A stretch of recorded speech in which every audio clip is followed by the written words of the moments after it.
glasses. Welcome to Headlocks, Heels, and Havoc, the wildest tag team in podcasting where the kayfabe drops and the chaos takes over. Let's ring the damn bell.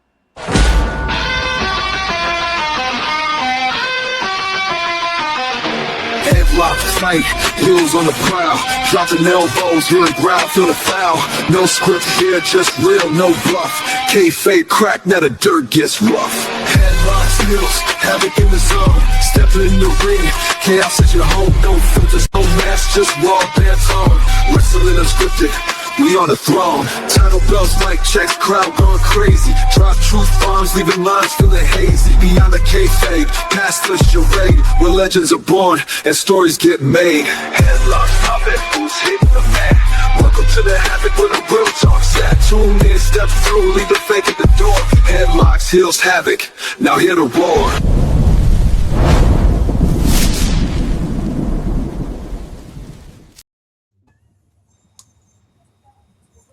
Welcome to the show, ladies and gentlemen, boys and girls, children of all ages. I am one half of the greatest tag team in podcasting. It's me, it's at LEGEND. And with me, as always, is everybody's favorite uncle and my tag team partner, Uncle Slam. What's up, family, and welcome to the People's Podcast. Tonight is the night we have all been waiting for. After weeks of unforgettable debates, controversial decisions, shocking eliminations, and passionate arguments, we have finally reached the finals of the greatest world heavyweight champion of all time tournament. And we couldn't ask for a better panel of wrestling minds to help us crown the greatest champion to ever lace up a pair of boots. Joining us tonight is Professor Bear from the Wrestling Society Network, a true wrestling historian whose knowledge is second to none. Thank you. Appreciate it. Glad to be on. We also welcome legendary professional wrestler, the Mad Tailor, Xodiac, a man who has lived the business and knows what it takes to wear championship gold. And next up is Brox Boulder, one half of Grappling Inc. and representing Aftermath Pro Wrestling, a hard-hitting competitor who has stepped into the ring against some of the best and earned the respect of the fans and peers alike. Thanks for having me, guys. I appreciate being here. Always. Joining us here in a little bit is going to be the head of Mayham Media, the bad guy JD. He'll be bringing his wealth of knowledge of the wrestling world. And, of course, we have got the Kentucky Wrestling Federation ring announcer, the Wrestling Encyclopedia, Jahns. That is I. Hello. Welcome, everybody. Welcome, buddy. And the walking one-liner, Tucker. Yo. Yo. All right, ladies and gentlemen, buckle up because tonight we are going to settle the debate once and for all, crown the greatest world heavyweight champion of all time. So grab your favorite beverage, jump into the chat, let your voice be heard, like, share, follow, and subscribe. And as we always say here at Headlocks, Heels, and Havoc, let's ring the damn bell. Guys, Ding. That's right, ding, ding, ding. I need to start ringing the bell right there, Uncle Slam. Hey, that's a good idea. It really is. But yeah, guys, we appreciate everybody being here, man, to settle this debate. We started this journey about a month ago, and I know y'all weren't involved in everything, but I can put up the tournament and everything and give y'all a second. We'll start with Professor Bear because he's been in a few of the shows, so he knows a little bit more about what's going on with it. So, as a matter of fact, I will start with Professor Bear. Professor Bear, is there anything about this tournament that you think you would have changed or, modified in a little bit of a different way? No, not really. I think it was a good layout. Now, of course, you have arguments of who should have been in, who shouldn't have been, but I think it's been good. And the main thing that people need to take away from this, it's opinions. Everybody has opinion. Just because you don't agree with one of our opinions or maybe all of our opinions doesn't mean we're wrong, doesn't mean you're right. It's just an opinion. Calm the hell down. Exactly. Exactly. It ain't that important.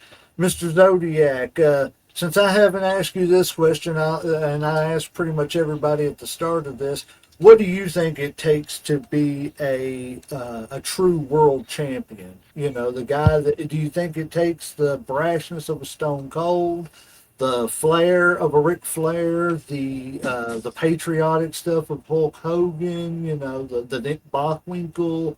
You know, what do you think really exudes world champion to you?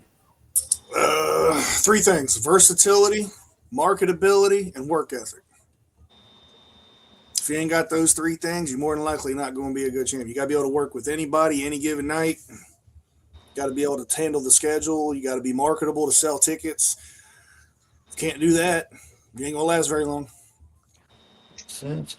Brox Boulder, same question. Zodi hit it right on the head, man. If fans don't want to pay in to get to see you, then there's no reason to put a belt on. To go off the dirt, honestly, you gotta give them something to show up to. Have them emotionally involved. If you can't feel the emotion of the fans for some reason, you walk through the dirt. Makes sense. So, Tucker, is there anything you've seen about this tournament that you would have changed? Any competitors? Would you have switched a wrestler out?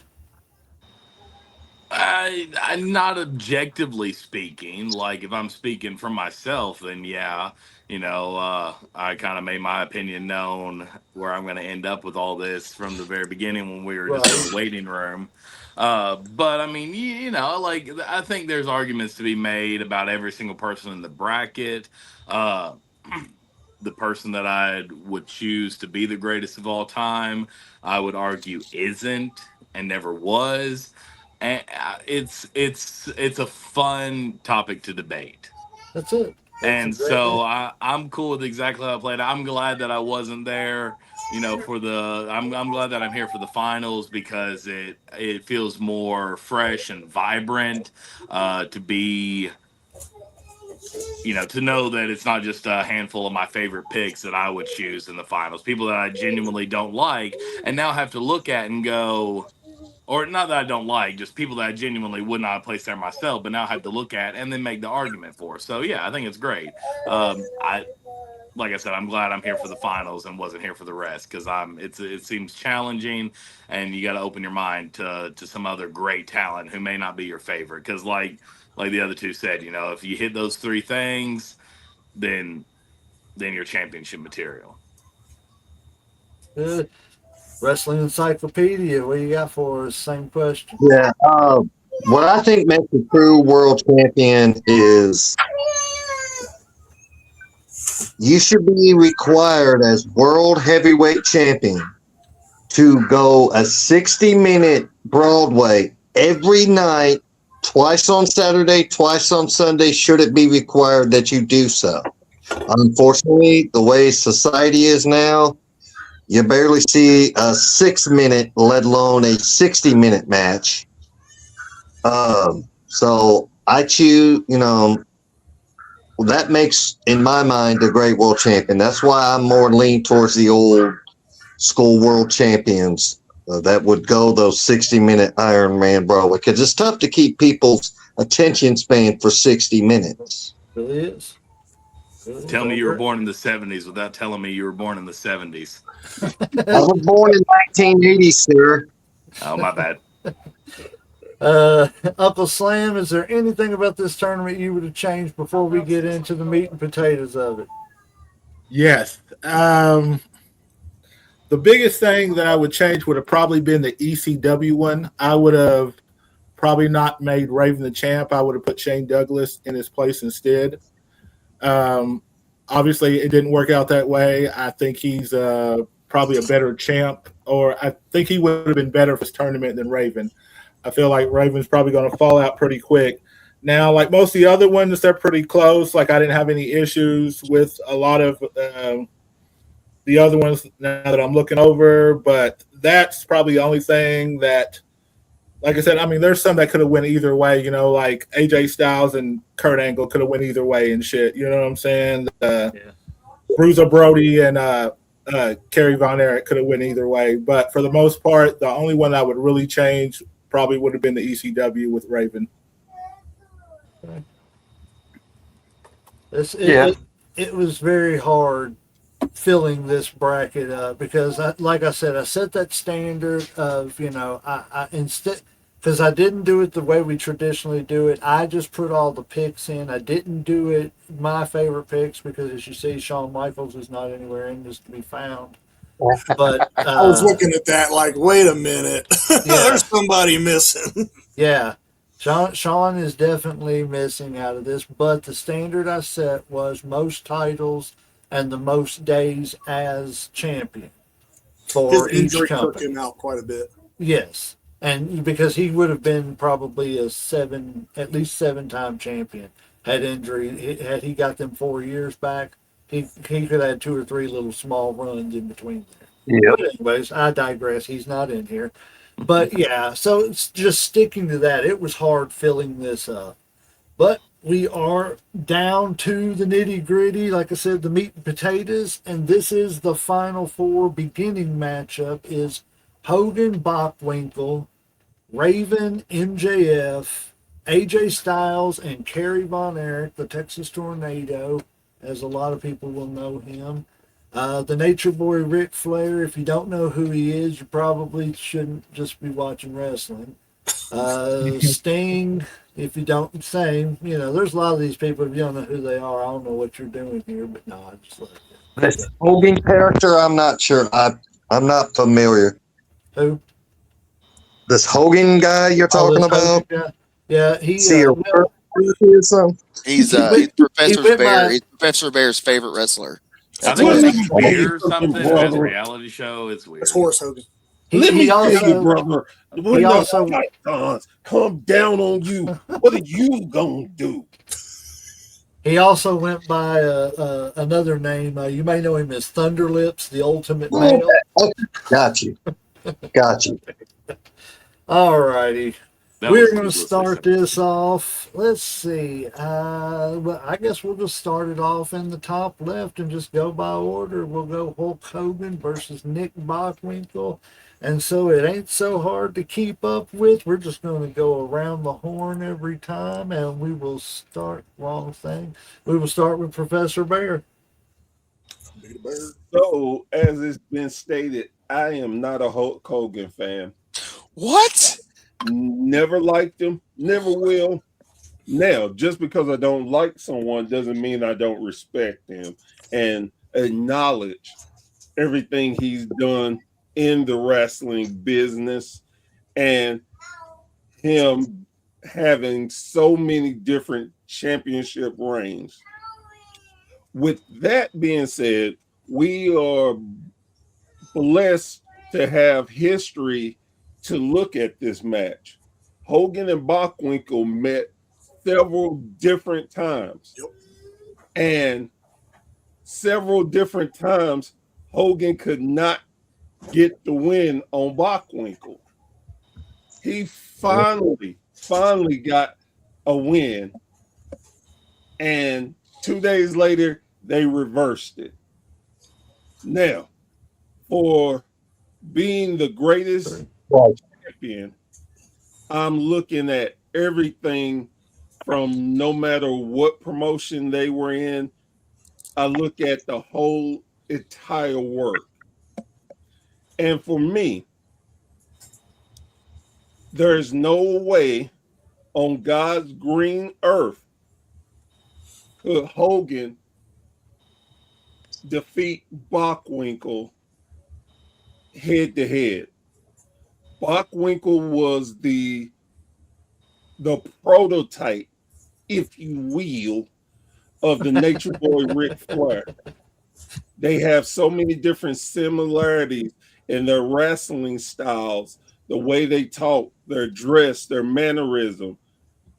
For those who don't know the history of Nick Bockwinkel, he was one of 3 champions in the AWA that when you said world heavyweight champion of AWA, immediately you thought of him.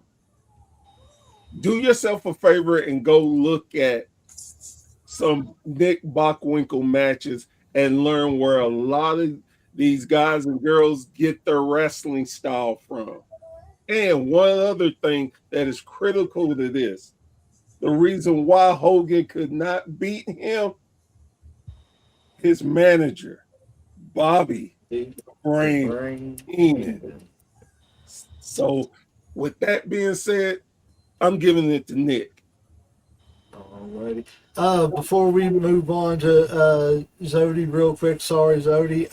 Just want to welcome JD to the show. He is joining us by his phone until he gets to his house. I told you he'd be here a little bit later. But welcome, JD. We'll get to you in just a second. We just started with Hogan and Nick Bockwinkel. So I'll let you think about it for a second while Zodi answers. Go ahead, Zodi. No problem. Thanks for having me. They're all good.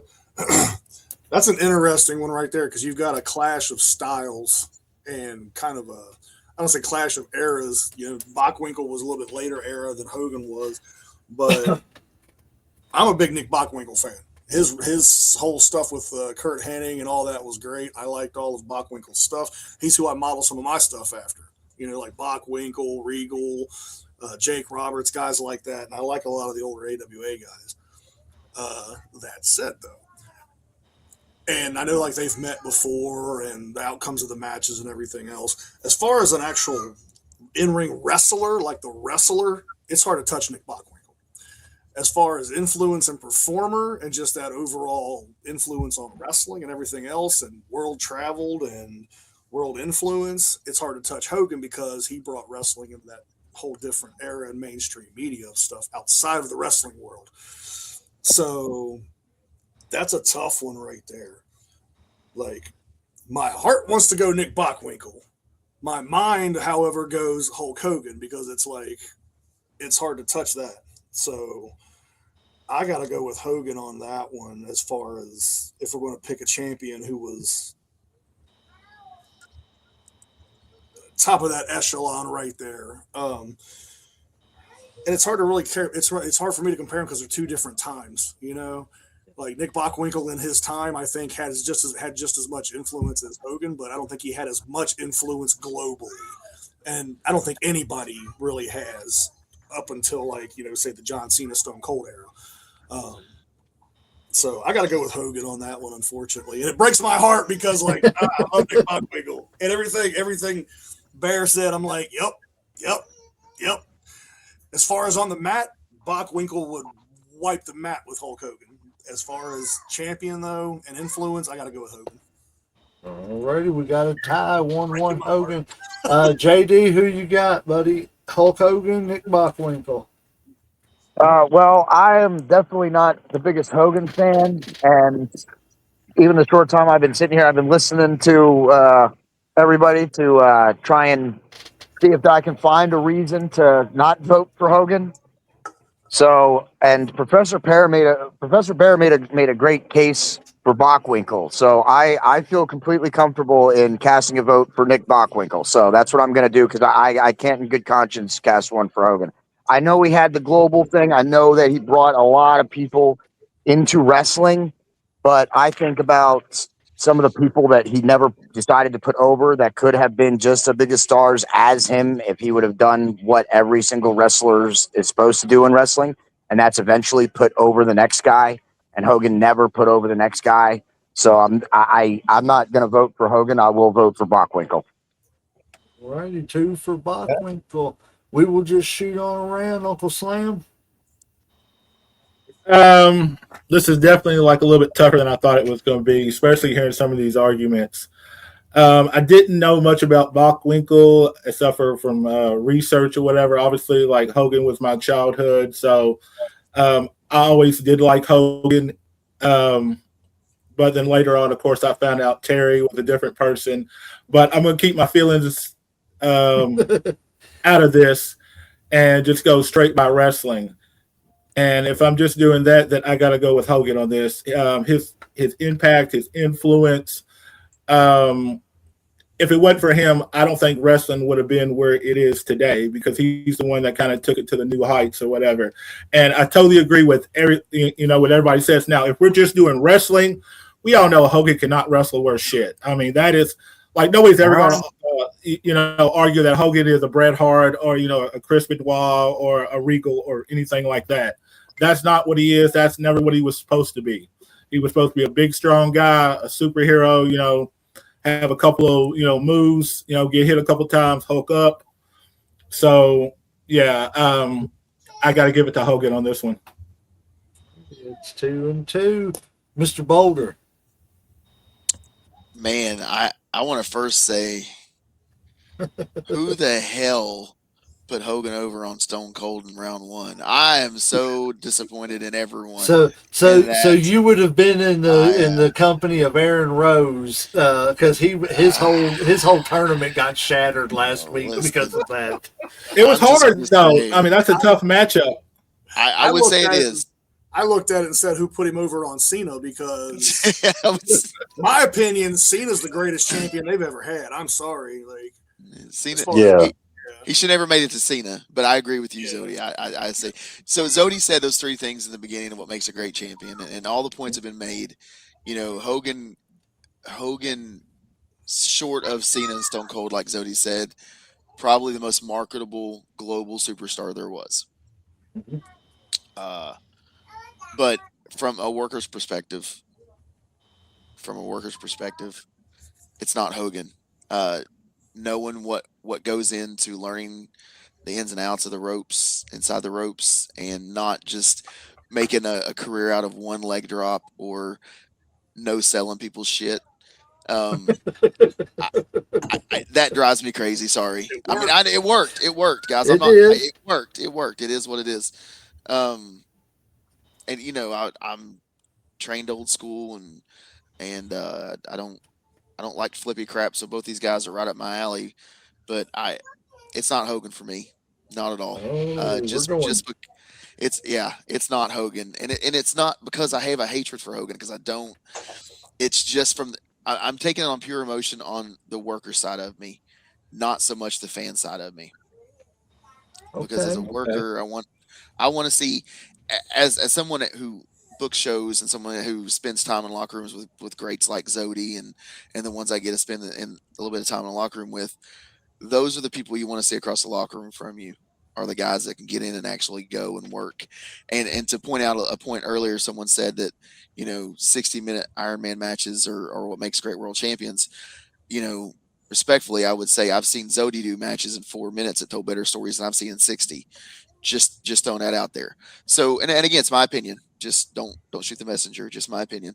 So, I don't think Hogan could do that, and that's what I look for. So for me, it's not. It's no, not Hogan.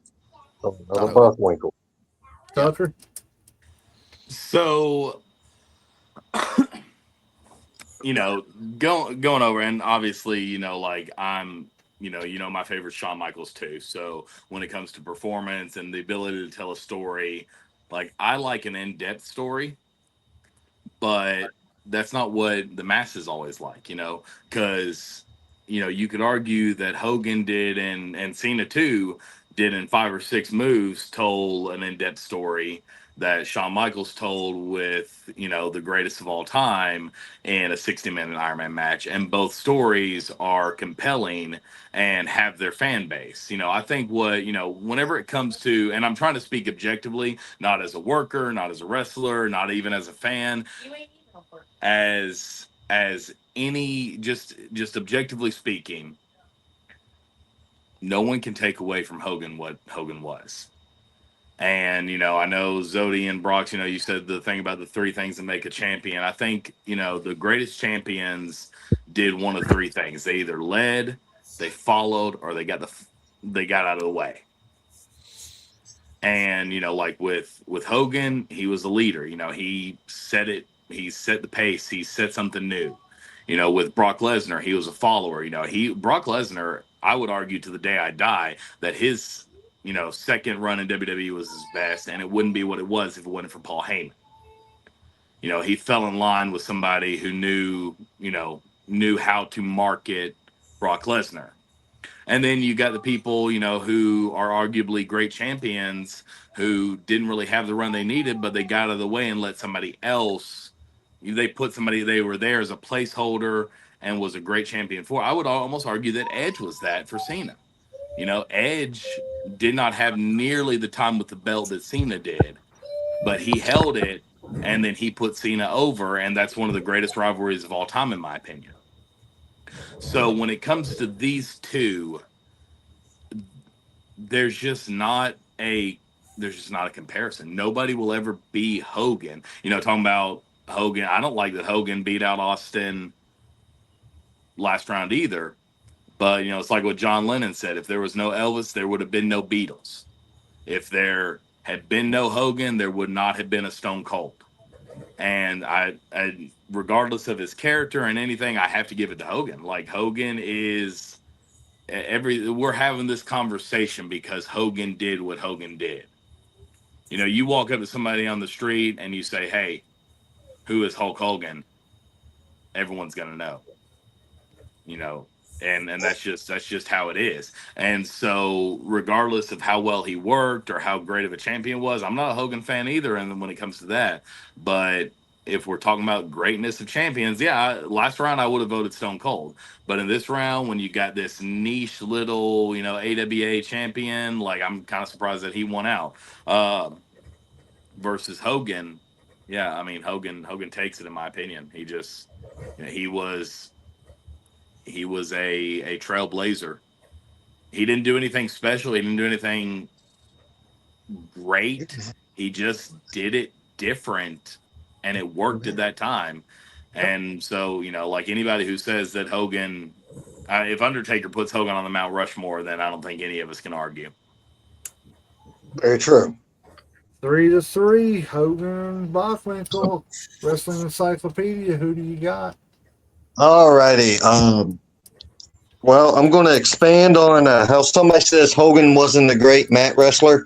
You need to look at the man's work in Japan. I was getting ready to say that. I was hoping you would say it first because I kind of thought you. I seen the wheels turn. I was like, he already going to touch on it. He already knows.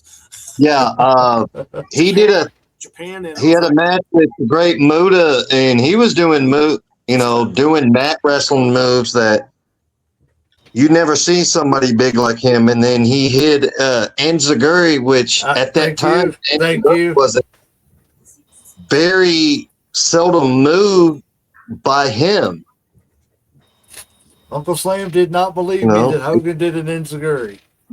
Hogan did a lot of stuff. I didn't believe it. I saw the video. I've seen him in Japan or whatever, but that wasn't what he was, made to do in the WWE. That's not what they wanted before. Vince found a formula and used the formula. And he wasn't a great mat wrestler. However, he and Bockwinkel may not have been a flashy wrestler, but he could do a hold in his promo style. He never had to yell, never had to do a lot of things. You could ask Nick Bockwinkel, "Hey, what time is it?" He'll spend 2 hours telling you how to build a watch.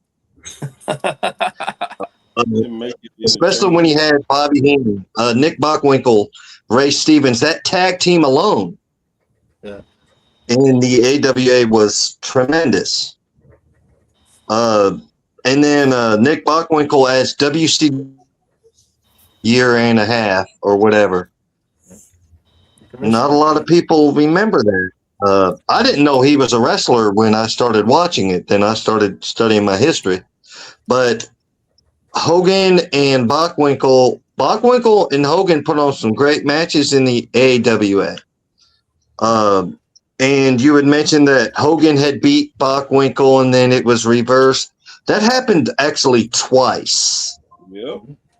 The first time Bockwinkel fell over the top rope and Hogan got accused of throwing him over the top rope, which was at the time illegal to do. Disqualification. Now I'm not even getting into that, but my vote still a rule sometimes. Right? Yeah, because there's ways to get around that, and it tells a great story there, Zodi.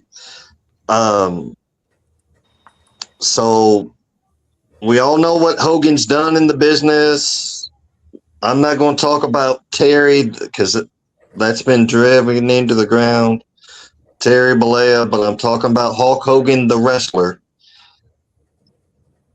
You know, not a lot of people know about wrestling because of if it wasn't for Hogan and the Vince McMahon machine behind him in the 80s, the Rock and Wrestling Connection, we wouldn't know. So as much as I love Nick Bockwinkel as a actual wrestler, I've got to give my vote to Hulk Hogan. And I feel bad saying it because I am wearing a Macho Man t-shirt. Nothing Savage hated Hogan till the day he died. I've heard other people say they made up, but the person I heard say that was Hogan. So, yeah, we'll just leave it. So, You know, Metallica's still missing their bassist. yeah. But yeah, oh well. I mean, like I'm not voting in this, guys. I'm just hosting this. So I mean, Hogan wins out. You guys are deciding this. I have nothing to do with this. Hogan wins out in the first round against Nick Bockwinkel. What I wanted to, I do want to bring up something though, is somebody said something about the Brox. It was you who was talking about you've seen Xodiac doing 4 minutes, what somebody else did in an hour. I think that is, to me, that's part of the mark of a great champion is that they can do both. They can go out there and lose a title off of being, you know, the match got started too quick, ding, ding, ding, they weren't ready, quick roll up, 1, 2, 3, boom, we're out of there, you know, they lost their title.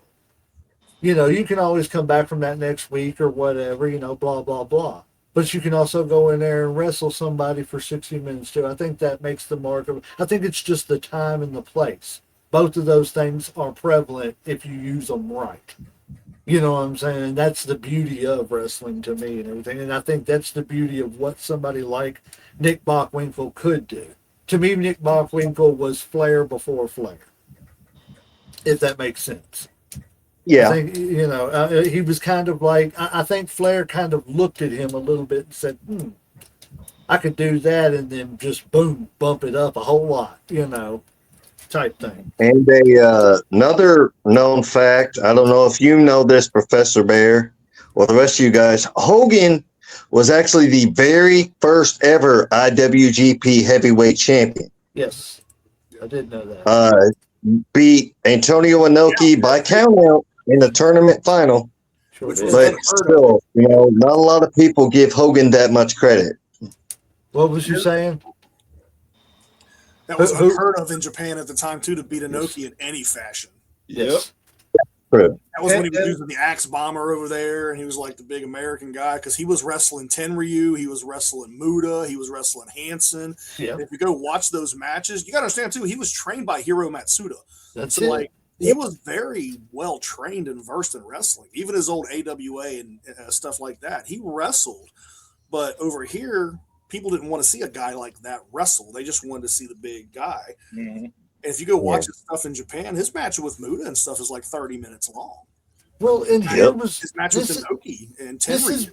Right, and this is my argument to that is if you can go out there and let somebody put a chin lock or a nerve hold on you for 10 minutes in a match and, you know, take a couple body slams, you know, and most of your work is done you laying on the mat, you know, being hurt, and then all of a sudden at the end of the match you get to jump up and hulk up, you know, and go off and do 3 more moves and the match is over. Mm-hmm. If you could go and do that every night and make $1 million every night, would you do it? Oh yeah.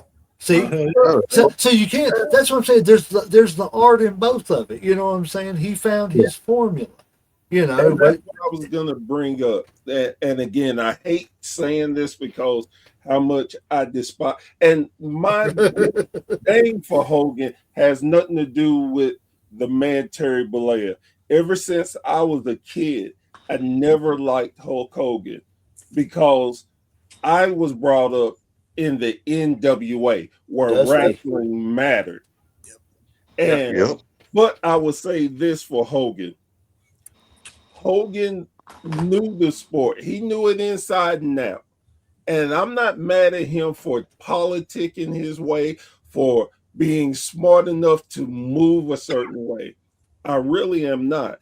I know anybody who has the opportunity to do something and you have to do what you have to do to get there. That's perfectly fine. I guess from my perspective, is what, and this is for all of us, it's what makes a world champion. Right. What is that criteria?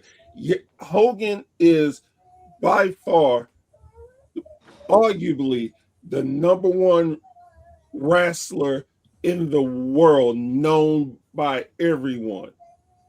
And if it wasn't for Hogan in the 80s, we wouldn't be here today doing what we're doing and how we're doing it. But Sure. I we talked about what makes a great world champion to me, to us. To me, if you can't wrestle, then I don't care how much you talk. I don't care how much you sell merchandise. I don't care how much you can bullshit fans. If you can't wrestle on a consistent basis, you're not a world champion. You're a placeholder for me. Because as much as Jey Uso got a title run, the only reason, and no disrespect to him as a person, but the only damn reason he got over for Yeet. Yep. Very good. You got Well- Hogan and Bockwinkel. Yep. So, well, guys, Hogan moves Ask on her to what the she next thinks. one. Who you got, Who? Hogan or Bockwinkel? Oh, Bockwinkel. Okay. All right. Bachman, hey, it's tied up, y'all. I You guess tell I that's do my got to kid. vote. You can tell I guess I do got to vote, man. you can tell that's my kid right there. That was great. That was great. That's a soundbite right there. With your permission, that is a soundbite. Hello. Oh, get your tablet. Say Is bye-bye. that your youngest, Zodi? Huh? That's your youngest? Yeah, that's my little one. That's my daughter. Yeah. Oh, Thank you. Oh, good to your house. That's awesome. Oh, thank you, baby. That is awesome. That's Hello. Mama Bear, my little baby. So, That's just, I got one myself. oh, we got 4 in the house. So, I know Good that Lord. feeling too. I know that feeling too. Alrighty, guys. Next up, we have Raven and MJF. This is not a hardcore match. This is just a straight up match. There's no hardcore rules, no ECW rules. It's just a straight up match. Raven versus MJF. We will once again start with Professor Bear and go around the horn. So this is it is funny to me because this matchup is kind of similar to the Hogan and Bockwinkel thing, where most people think Raven couldn't wrestle. Raven is one hell of a wrestler. It's just the Raven gimmick got over bigger than the wrestler Raven or Scotty Flamingo or Tony Polo or other many the other things that he portrayed. And I'm gonna plug Scott Levy. Go watch Tubi. Yes. There's a Raven documentary on there. Really good. It's called Nevermore: The Raven Effect. it's really good. yeah. So I will make this quick and simple. With that being said, MJF would destroy Raven on the mic, in the ring, merchandise, heat. You throw it up, MJF with, as he said, he is better than Raven, and we all know it. Hey, that's one for MJF. Mr. Zodiac, who you got? MJF or Raven? I hate to say it, but it's not a hard one, really. I was surprised Raven made it this far in the thing, but looking at who he's up against, daughter's having a fit in there. So, and it sucks because I've been on shows with both these guys, and I've been in the ring with Raven a couple times. And I remember him as Scotty Flamingo and Johnny Polo, and I know what he can do. But if we're just talking like the Raven persona, Raven's biggest thing was his WCW run and his ECW run. Like when he came to the Fed, they really didn't do a whole lot with him. They kind of, Nope. but and I loved his WCW run. I loved his whole feud with Tommy Dreamer and this and that. But I wish it would have been more. as a world champion, as a guy that was a great heel and a great storyteller, I think he's one of the best storytellers, and psychology-wise, one of the best there's ever been. I put him up there with Jake Roberts because I mean he was Yes. That's where his influence was. He was trained by Jake. He even says that Jake gave me the DDT. Some legit stuff, you know? Ooh. And as far as that, it's hard to touch him. As far as a world champion, though, even on the mic, which is hard to say because Raven's good on the microphone. He can manipulate you in a crowd like nobody's business. Yep. I think MJF, though, honestly, even him being that much younger, would walk him because MJF is one of those few guys that comes along like once in a blue moon, and he's all persona all the time, and he can. Those three things I mentioned before. He's versatile. He can work with anybody. He can do damn near anything. He just chooses not to. You watch him working with Bandito, and he can do the lucha stuff with him and go out there and go, see, I'm still better than you because I can even out lucha your ass, which very few people can get away with that. Or he can go out there with a guy and tell a story and just wrestle. Like, you know, they did the whole dog collar match with CM Punk, which was a tribute to the match with him and Raven. It was a walk back on that. He can tell a story. He got a pinky ring over for how long? Not Right. with it. A Burberry scarf. Simple little shit, you know? And on the microphone, he's just amazing. And he's a hell of a dude, honestly. I ain't even gonna lie. His work ethic is insane. So as far as a world champ, like MJF's hard to touch on anybody's level, you know, especially with as long as he's been doing it, because he hasn't been in the championship spotlight that long, you know, 5 to 7 years roughly. Yeah, so that's an easy one for me as far as that. That's got to be MJF. All right, that's two from JF. JD, who you got, sir? Yeah, this is definitely a good matchup, and I agree with Zodiac and Professor Bear that Raven, in terms of psychology, is probably right up there with Jake Roberts, definitely. But for being a great champion, it never, like, to me, Raven's gimmick came from him, not whether or not he was champion. I don't feel that the belts ever did anything for Raven. So, but I think MJF is one of the best wrestlers, one of the best prime wrestlers we have on TV right now. I don't care what company it is. MJF is one of the best, and we're going to be talking about him for the next 20 years at least. So, again, I'm going to have to, and I think MJF, like Zodiac said, merchandising pretty much all across the board, MJF can outdo Raven, maybe with the exception of the psychology, because Raven was one of the best at that, and MJF is really good at it, but is he at Raven's level? I don't know. So I think Raven might have him only in that, but I'm going to also have to go MJF on this one. The upper slam. I feel like this is probably going to be a clean sweep on this, and I'll tell you why. Like I said, I'm obviously going to go with MJF on this one. Just to start with, I didn't really think Raven should have got the win just from the jump. Like I said, I felt like Shane Douglas was a better champ. I think he would have been a better competitive in this tournament, but it didn't work out that way. So that's one reason. Two, Raven's whole gimmick was all the whole psychological shit with him and Tommy Dreamer, him and the Sandman. And MJF, that's not who he is. You know what I'm saying? You can't really fuck with his head and shit. I think he's a better wrestler. I don't think the psychology, that he would, like do to other people, like wouldn't even have an effect to him. And it's like we said, MJF is the future. We're going to be talking about this man for a long time. Just look at some of the matches that he's had already, and I enjoy that he's a kind of throwback to the old school where he's always in his character. You know what I'm saying? Like if you see him on the street, he's going to be the same guy as if you see him in the arena or whatever. Um, like he's already a star, and it doesn't matter if he ever goes to the WWE, he's still going to be a superstar just right where he's at. So this to me is pretty easy. It's going to be MJF. Mr. Boulder.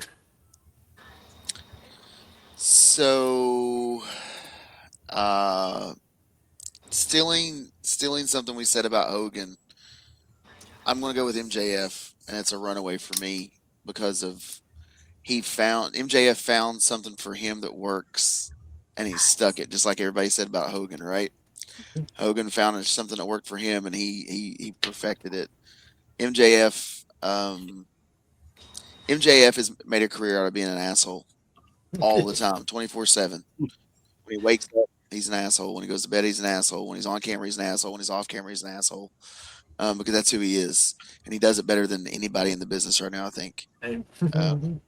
So, it, I agree with Raven's psychology being heads and bounds been better than most in the business ever. I really enjoyed him in WCW. That was kind of my prime watching time back then. One of the only things I really liked about WCW, honestly, I think I've been on record many times saying that I've always been more of a WWE guy or WWF guy. There's only a few that kept my attention. WCW Raven was one of them for whatever reason. Little did I know that years later it'd be because this is the crap I like to watch or even do in the ring. For the reason. But yeah, it's MJF, and I think it's not close. No disrespect to Raven at all, but I think it's not close. He's pushed boundaries. I think that one of my favorite things is at one time for a split second he made me tiptoe the line of whether I thought he was actually going on script or off script with some things he's done. You know what I'm saying? And I think as a fan that knows, when you can look at stuff and know, if he made me believe that he might have been shooting a little bit, I think that's probably what sets him apart from a lot of other people. So Well, I mean, he's obviously won it, but let's finish out going around the walking liner, Michael Tucker. What you got for us? MJF or Ray? I mean, yeah, obviously, we I've done lost here, but I'm gonna make a bold statement here and basically accuse everybody who went with MJF of, like, are we really gonna sit here and judge a fish by its ability to climb a tree? You're talking about somebody who is big in 2026 versus somebody who is at his peak and 98, 99. Somebody who never even got even though, yeah, WCW was, it was up there. It was a competitor, but Raven, I feel like he developed and everything in ECW, and regardless of which one it is, his run in WWE was what, a few months. He was basically with all the other guys from ECW and WCW who was just on Vince's shit list, but I don't feel like he was ever really given the chance in this. Like, and yes, flowers to, I love somebody in 2026 who's going to maintain kayfabe. Dominic is one of my favorite heels today because of his commitment to that. I love it. But we're talking about two completely different generations and two completely different decades, and the crowd and the culture that was ECW and even to an extent WCW. I remember reading the biography on Raven when I was in, like, I don't know, probably like sixth grade or something, and just going like, because this guy now, like, this is the guy. This would have been, solid 5-6 years after his, his big run back when he started getting back into indie and stuff. But I don't think that we're looking at the differences in the culture of wrestling at the time, that each was big. And Raven, like, he had that in my opinion, he had that it factor. And no, he wasn't I guess I'm kind of going the opposite way, that like Hogan was what everybody wanted. Raven was what ECW fans wanted. That didn't Do necessarily you think, do you translate. think it breaks down to more of a cultural impact thing? Yeah, yes, absolutely. And for Okay. the culture that he was heading, the counterculture of the late 90s, early 2000s, he was, he was up there with Tommy Dreamer and RVD and all the, Extreme Rules, hardcore, Mick Foley's and all that stuff of that time. If you took him out of that and given him a chance in a company like, AEW, I don't think that this would have been such a sweeping decision. I think there would have been a lot more debate for Raven. So I'm going with Raven. Right. Mr. Encyclopedia. MJF, like everybody has said, he's young. He's not even hit, but he's barely 26, 27. I don't know how old he is. And he's a multi-time AEW world champion. And whether it's still a relatively young company, he's the face of the brand. I don't care. A lot of people will say Moxley, but I say MJF. Like Zodi said, he got that pinky ring. He's still got it going over. Raven, he's up there on the greatest minds in the business. Why? He'll be the first to admit he was his own worst enemy when it comes, drugs, his attitude, this, that, and the other, alcohol. So a lot of his things, he's burned bridges where he still smells the smoke. Yeah. That being said, I've got to give my vote to MJF because he's young and he hasn't even touched the surface of truly what he's capable of doing. He is 100%, he's got that mindset of, I'm MJF, I'm better than you, and you know it. Yep. He's not conceited, the man is convinced. That's it. Like I said, he's barely 26 years old or however old he is, and I don't watch AEW all that much, but I do tune in to see what MJF says or does. That's it. And if you've got something like that, you can, eventually something can pop off and, a la NWO or something like that. And you've got, all eyes on you all of a sudden and everything. Like, I know my vote doesn't count, and even if it did. But my opinion on this match is I love Raven for what he did for the culture back then and everything. Raven was one of the reasons why I even heard anything about ECW at the time and everything.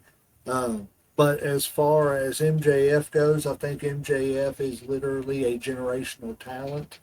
I think MJF is a guy who no matter what company he is in, he can carry a company. He is the flagship of AEW, hands down. There is no debating that. There are other great wrestlers in AEW. I like a lot of them. I like Will Ospreay a whole lot. There's a whole lot of talent in AEW, but MJF is the one he's the main reason people tune in. They were saying the same stuff about Vladimir Kozlov 12 years ago.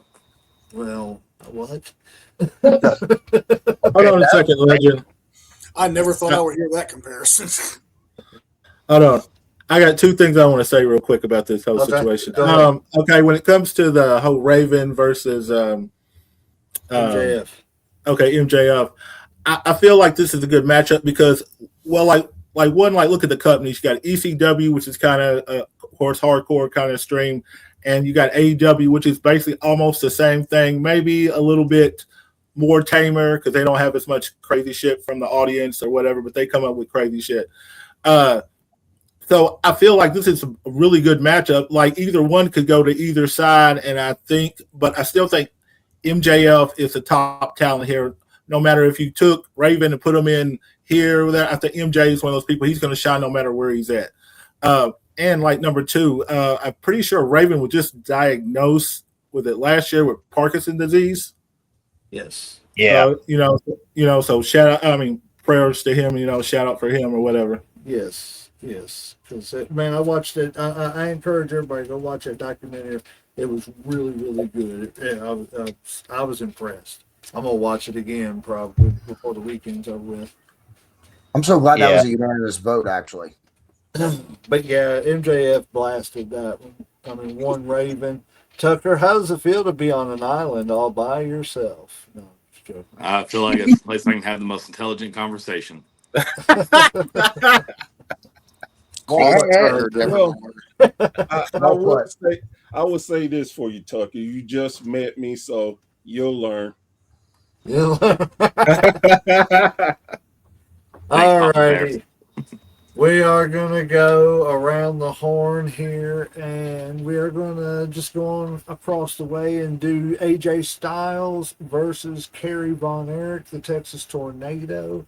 We will once again start with Professor Bear, and tell us who you got. Now, this matchup is the most interesting of all of the matchups because you're taking two different styles of wrestlers and you're comparing them with something that couldn't happen. The only way it's going to happen is a 2K game and you building people. The one thing that Which I've done. the one thing I was that about to say, think, we got some memories, don't we, Jason? Who hasn't done that? Who hasn't done that stuff? Sorry, Professor Bear, go ahead. Oh, you good. So I think that people don't give Kerry Von Erich enough credit for his mat game. He actually was pretty decent considering his build and what he was portrayed as. Of course, most people always think when you think Styles, you think of high fly, that quick, hard impact. But man, AJ was one hell of a mat wrestler too. I mean, when he could get you in his leg lock move, he could tap you. And again, this is for the greatest, in our opinion, the greatest world champion. I'm a big fan of both athletes, but I have a hard time seeing how Kerry would be able to beat AJ with his speed, his tenacity, and just overall presence. Kerry would definitely have his section of fans, but I think that AJ would be the one coming out of that matchup, and not just from wrestling, but from the big weak point of Kerry is Kerry would you ain't beating Kerry in Texas. But like we all know, the world is bigger than Texas. So Yep. So let me ask you this before we move on. You said it couldn't happen. That would be a good matchup, I think, though, because all the Von Erichs could go. And that's just that's facts. All three of them could go really good in the ring, and they all three had similar styles, I would say, in my opinion. But do you think that just you don't have to just a quick yes or no? Do you think AJ Styles is what they as people have said the modern day Shawn Michaels? I think AJ Or Styles is the modern day AJ Styles. that's it. And, Because I hate when people do that. well, and I understand why they compare him so much to him, but here's the big caveat to that to me. We can compare wrestlers all day of, oh, well, they're similar or they have styles and blah, blah, blah.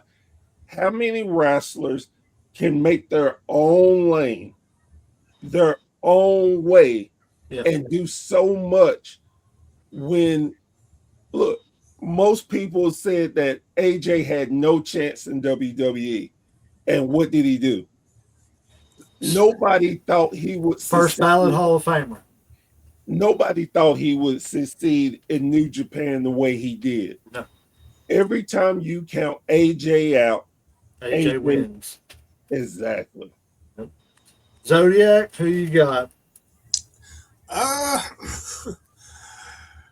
Like you said, if we're wrestling in Texas, nobody beats Kerry Von Erich or any of the Von Erichs. If we're talking about an actual world champion, Kerry Von Erich really wasn't a world champion. Like, he was a tag team wrestler. He was a multi-man wrestler. He was big in Texas in his father's promotion.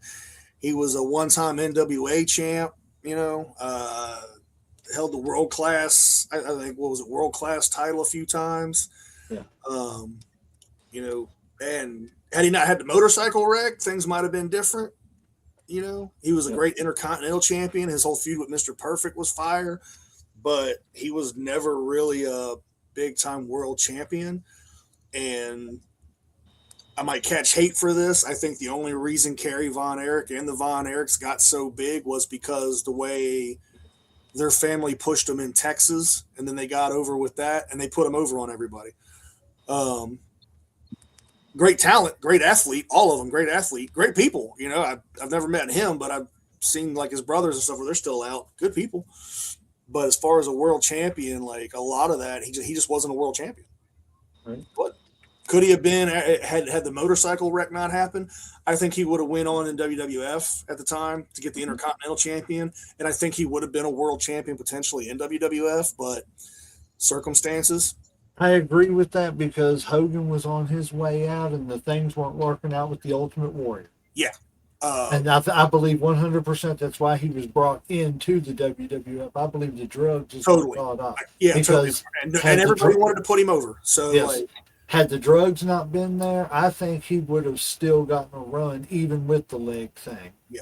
I think that just goes to show how great he was. Yeah, I think, because the way he wrestled, you couldn't tell he had a prosthetic. Yes. I think he would have had a good solid run with it. I don't know if it had been a multiple run. That would just depend on marketing because he had the personality and everything. He was marketable. He could go out there and work pretty much with anybody. Yep. Give him that. That tornado punch in the claw and all that. Very simple. Kids loved him. They could have brought his family in, his brothers in to do some stuff, but it didn't happen. So you can't. The Harts versus the Von Erichs. Yeah, you can't add something that in. Wrote itself right there. Happen, unfortunately. And then the difference for me, though, is AJ Styles is self-made. Yep. He started from the bottom, clawed his way up. He carried TNA, whatever you want to call it, Impact on his back. Had it not been for his matches with like Abyss and everybody else, TNA would have fell off the map. I'm sorry. They probably would have. And then his run in New Japan with the New Japan World title, the Bullet Club, all that. AJ Styles is a revolutionary wrestler. Yep. And yeah, I mean, it and a lot of people's like, man, I wish he would have went to WWE sooner. I don't, because he wasn't ready for WWE. And he even said that. He said when he got there, he realized I don't know shit still. And John Cena and a couple of the guys he credits to them took him in, was like, here, you know how to be a star. I'm going to teach you how to be a superstar. And they seen it on him. Yeah, because so they were like, man, we're getting old. We've got it. And that's to their credit. They seen it. We got to get this guy over so he can carry this for a couple of years. He's the humblest guy you'll ever meet in your life. Yeah, I can imagine. Yeah, and that goes back to those three things, man. Work ethic, versatility, marketability. He's always been marketable, whether he's a heel or babyface. Yep. He's versatile. He can wrestle anybody. I don't care who it is. You put him in the ring with him, he's not going to have an AJ Styles match. He's going to be AJ Styles wrestling with whoever. I don't care who it is. Yep. And and he's marketable in his work ethic. So hands down, that's an AJ Styles one. I know my stepson bought a pair of gloves. Even if he didn't have his WWF run or WWE run and have those, I would still pick him over Kerry Von Erich. All right, Mr. Bad Guy, who you got? I'm going to also pick AJ Styles. I think Kerry Von Erich certainly had the potential, as Zodiac was just touching on, but for whatever reason, it didn't come to fruition. So, and I don't think you can compare that to what AJ Styles has done. He absolutely carried TNA on his back. His matches with Christopher Daniels, with Abyss, were just some of the best. I mean, the X division. I mean, that's he. Without him, I don't know. He was the star of the X division when it first started in TNA. So I don't know that you don't have a TNA without AJ Styles. I think he's the face of TNA the way Sting is the face of WCW, or Taker or Hogan is the face of WWE. I think AJ Styles was the face of TNA. And Kerry Von Erich was one of those, faces for WCCW out of Texas and stuff. But that's really all the further he really got. He never really made it more than that beyond Texas. So I'm going to also pick AJ Styles. Slam. I'm kind of going to agree with a lot of like what everybody said, especially Zodi or whatever, when it comes to the whole AJ Styles and being versatile, can do anything, wrestle any match, go anywhere. Especially being in Japan, being in TNA. I think he's a little more versatile. I think that they would have had a hell of a match together, but it's kind of like Bear said, like, unless you're in Texas, he's not really that big or whatever. The biggest he got was mid card, and I give him a lot of respect. Having the prosthetic leg and still being able to go out there and wrestle, and people not even be able to tell, because I could never tell and stuff. Like, I didn't know until I got older that he had a fake leg. It's just kind of sad that the drugs and the whole suicide and all that happened or whatever. But I believe taking all that away, AJ Styles is Mr. TNA. He's I mean, that's what they used to call him. I believe like he is. If he's not one of the biggest champs in TNA, like he was the biggest champ. The only person I could think of probably bigger would be Kurt Angle. And that's just, just because I like Kurt just a little bit more. So I feel like AJ is just, surpassed Kerry. I like Kerry, but I can't give it to him. So that's 4 for AJ. Who you got, Mr. Boulder? Oh man, kudos to Kerry for doing it better with one leg than a lot of people done it on two. So true. But like Zodi said, he wasn't really a world champion. He killed the Texas territory. I mean, he absolutely just raked there. In Texas, he was great. Maybe just the GOAT when it comes to that one state. And I'm a Stone Cold fan, just so you know. And I know that Shawn Michaels lovers are in here too. So, he might be the Texas GOAT, really. But AJ Styles has been not successful, but overly successful in every place he's ever been. If he's stepped in a ring in a promotion in his life, he's been the top 1, 2, or 3 wrestlers in that company. Period. Everywhere he's been.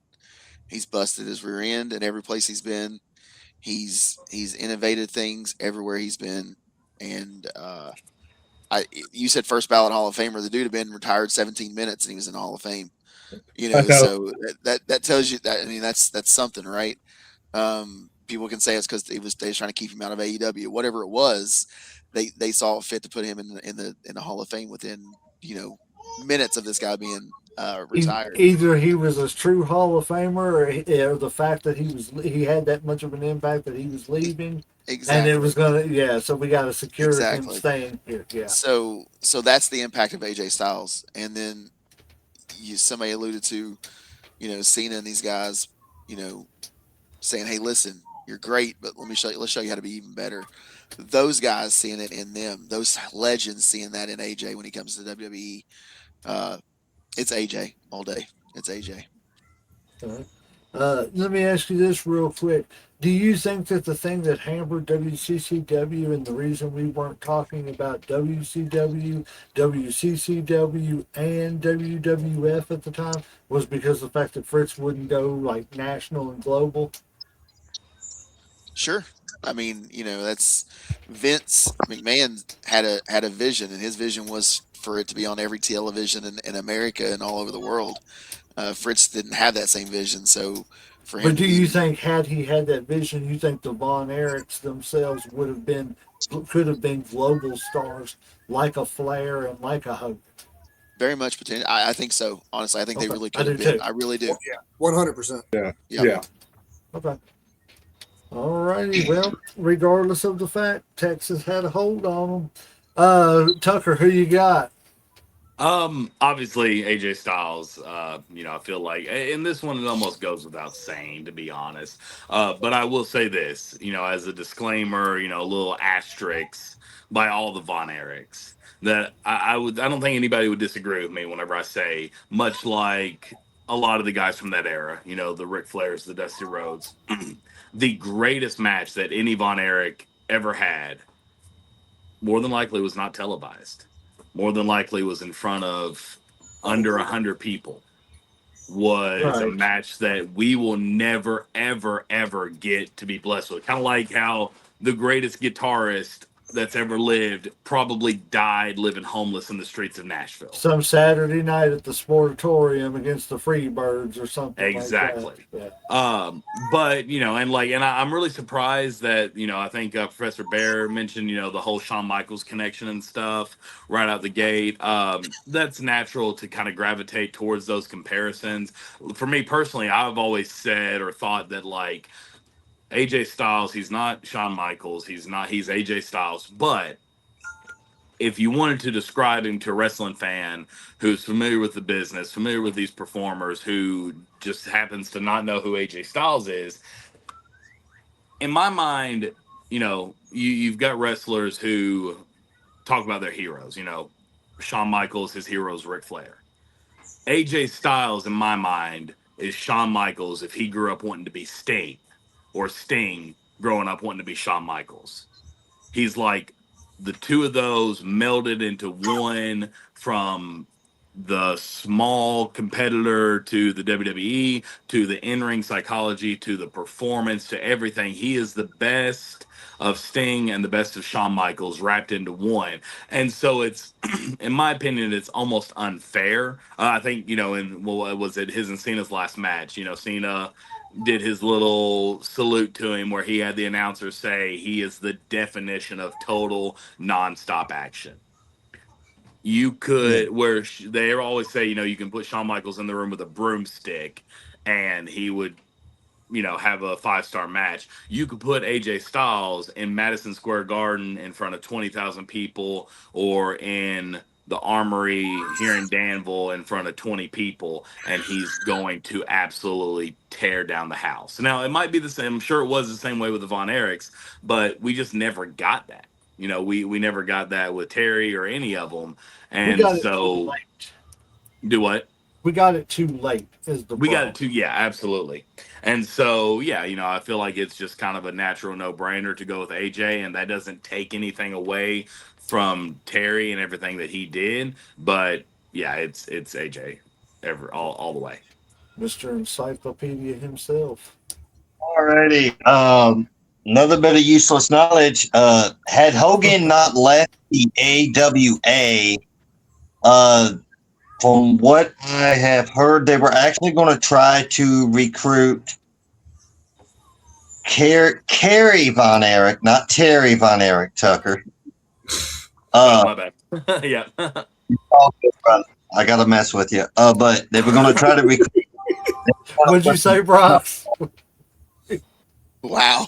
Just call a guy out. You know what I'm saying? The hell with you, Tucker. You don't know what you're talking about. I'm just saying.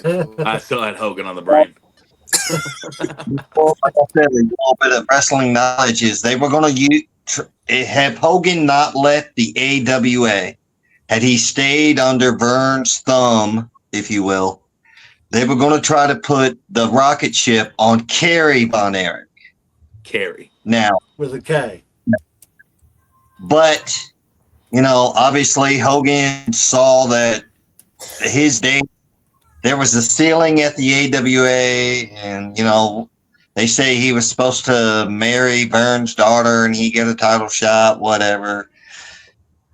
get the title run, whatever. I'll believe that when I see what Vern said. But they're both gone now.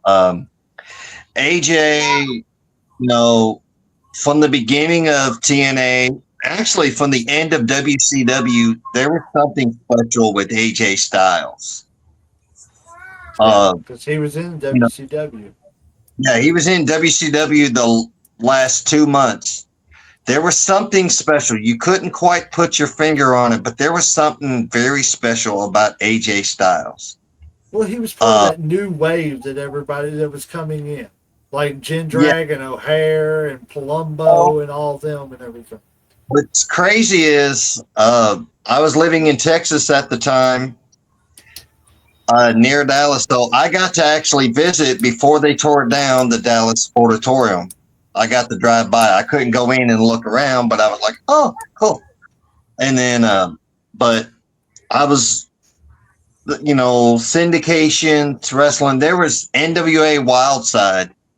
AJ Styles and Air Paris was the feud of the century for that small company. As I already know. Woo! Air Paris. Yeah. Laugh on the past. They were the feud that they get brought to WCW, and their best friends. They're teaming up. They're Air Raid or whatever. Air Raid, the tag team. Yeah. But there was something special with AJ. And then he goes, TNA, they open the doors. It's, Jeff Jarrett company, but AJ was, if it wasn't 1A, he was 1B in that company, no matter what. No matter what, before Kurt Angle was there, that was AJ Styles' company. Whether he was in the tag team division, his tag team matches with Christopher Daniels, where they were team, hell, him and Jerry Lynn in the infancy. That was feud of the year. When TNA started, I understood Jeff Jarrett being the champion because you needed a good heel world champion. But the reason they brought Kurt Angle in was, as good as AJ was, Kurt Angle lent the legitimacy to their world title. And it gave them the ability to break away from the NWA championship and make their own world championship, so that, because Angle had it and said it was a world championship, it's legitimately a world title. Plus, he's a world champion. Now, I'm going to get into Kerry Von Erich. He could have been a real big star. The only reason they put the NWA world title on him is because David passed away. Had David not passed away in Japan, Kerry wouldn't have got the title shot. They only held it, he held it for 2-3 weeks, whichever, which is better than nothing. He put it back to Flair, but on the NWA Don't Go Up title, the original one, Kerry Von Erich took his pocket knife and put his initials on the main plate. That way he's forever legitimized on that belt. Yeah. You ain't gonna forget me 9 days. Right. I'm giving my vote to, I love Kerry, but like you said, he wasn't any bigger out of Texas. Take him out of Texas, he was, I hate to say it, mid-card at best, and he was I'm not trying to badmouth the man, but he looked great in an 8x10, but in my opinion, he couldn't wrestle his way out of a wet paper sack. If you have a pocket knife and scissors. My opinion. So I'm giving my nod to Alan Jones, aka AJ. Well, shout out to young Avery Styles. He's making his name in the business. His son's wrestling, and Luke Gallows' son are teaming up. They're called Sons of the Club. Yep. So I like that. Yeah, I seen Yeah. them here So in I'm Knoxville 2 weeks ago. styles. What'd you say, Professor Bear? I saw them wrestle in Knoxville 2 weeks ago. Hey, that's pretty awesome. They're Yeah, their daddy's made. They're their daddy's made over too. Boy, I tell you what. yes, Yes, yes. Lord. I'll see Luke. Oh, I'll see Luke Gallows and them the 22nd up there in Corbin. yeah, Oh, yeah. I'm That's, jealous. dude, Well, that's I'm going to be a telling hell of a you, show. They got the Good Brothers versus FTR. I Be have got their to get last a. match in the States. I've got to get a vehicle that I can trust to drive down to Corbin so that I can go see some of these matches because I enjoyed the AMW that came to Hey, Lexington. we could always rent a car or something, man, if you want to pitch in. Hey, I'm always down, man. We'll figure it out, man. Carl Anderson made me feel old. One of the last times I seen him at an AMW show, we're sitting there BSing, and he looks at Doc Gallows and he goes, "Oh yeah, Mikey, there was my very first match." I was like, "You son of a bitch." He goes, "How old are you?" I'm like, "Shut up, Gallows. Leave me alone." Alrighty, guys, we are getting to the last match in the first round of this, and then we've got each side. Yeah, it's gonna get interesting from here on out. But the last match in the first round is a classic, and if anybody doesn't think it's a classic, you obviously don't know much about wrestling. This is WCW personified. I would argue that NWA was kind of Flair and Race for a minute, and then it went to Flair and Dusty. And then whenever it flipped over to WCW, it was Flair and Sting. And that is the next matchup. We have got the Nature Boy Ric Flair versus the icon, the man known as Sting. Professor Bear, take it away for us, my friend. I'm going to keep this short and simple. Anytime these two gentlemen get in the ring and there is a match, you might as well sit down and enjoy a wrestling classic. Lock in. Just, it is what it is. But there is no way that the Stinger, as much as I love him, is going to beat the dirtiest player in the game. It's shown time and time and time again. Every time Sting tell him, if you swerve me, I'm going to kill you. Well, you might as well have killed him every single time because Flair pulled it, he done it, and he smiled in your face and woo behind your back, baby, because that's what the Nature Boy does. Flair. Yep. We got a Ric Flair. Yeah, I mean, you can't argue that. Mr. Zodiac, who you got? I'll keep this one a little short too. Honestly, it's not like I love Sting. Don't get me wrong. The whole Crow persona was one of my favorite characters. Like, absolutely, and he's iconic, dude. Still doing his thing now. His son's wrestling now. Been doing good. Garrett. So like, but so Ric Flair to me is like he was for the NWA and WCW what Hogan was for the WWF. I feel like he put them on an international level and introduced people outside of the wrestling community to the wrestling world. He lived the character. He was Ric Flair, and hands down, I firmly believe had there not been Ric Flair, there would be no Sting. Ric Flair, in my opinion, made Sting who he was. Like, Sting was great. He was there with the Blade Runners, doing this, doing that. They put the surfer thing on him.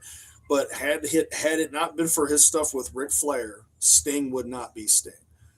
And Flair made a lot of guys. Don't get me wrong. Flair went out there and made a lot of people. And those matches that you go that some of the greatest matches you'll never see, he was doing 60-minute matches with guys in every territory, night after night, putting guys over where they almost beat the champ. And just nonstop. So, like, Flair, in my opinion, is one of the greatest world champions of all time, period, hands down. Whether you like him or don't, whether you like his wrestling style or don't. If you see a Flair match, you've seen a Flair match. With his stuff with Steamboat, all that. A lot of guys, Flair made a lot of dudes, and Sting was one of them. So yeah, Flair hands down. You said if you've seen a Flair match, you've seen a Flair match. I would argue the same thing with Sting. But Yeah, again, they found their niche. Let me ask you a question before we move on. I'm trying to hit a few questions here as I think of them too. Do you think if they would have been able to supplement Sting for the Ultimate Warrior at the time, that Sting would have become bigger in the WWE with Hogan leaving? yeah, Supplemental match. Because yeah, I think Warrior fails yeah, against Flair doing the yeah. thing that Sting did. But I think Sting thrives Sting was in way the more versatile. Yeah, Warrior was an attraction. That's why he didn't have yes. the belts on. He was an attraction. He could go out there and he could get at it for a few minutes, high energy, hit the clotheslines, a couple things. But if you watch the Ultimate Warrior for more than 5-7 minutes, except for the match that Hogan got him through, it was people just fell out. It got He hit on one of those things, yeah, charisma, and that yeah, was about it. very charismatic. I'm glad he got his stuff together in the later years of his life Yeah. because he was a real prick. Pardon my language, but he was.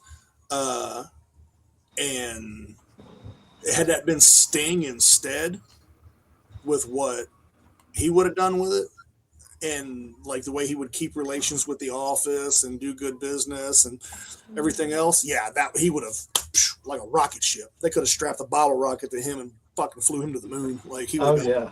I especially with that believe that. surfer gimmick in the '90s, rolling Hogan out and putting him in there. He's the Yep. next big beach body guy with the arms and the hair and the paint. All the kids wearing the Sting masks and all that. Oh, he'd have been a Yeah. millionaire 10 times over, and Over like he may Rover. have surpassed Hogan if they'd have done that with him with that surfer gimmick. Do you think that's true Yeah. though, with all that cartoony stuff kind of dying out? No, not totally, No. totally. Okay. Yeah, I even with it dying out a little bit because he was different. He was different with it. Hogan Vince was is good at He's not repackaging. just that. Sting was intense, man, and Yeah. his style was different. So yeah, he totally would have done a rocket ship on that one. Well, we're just going to go ahead and skip JD because we already know what his pick's going to be. No, I'm just joking.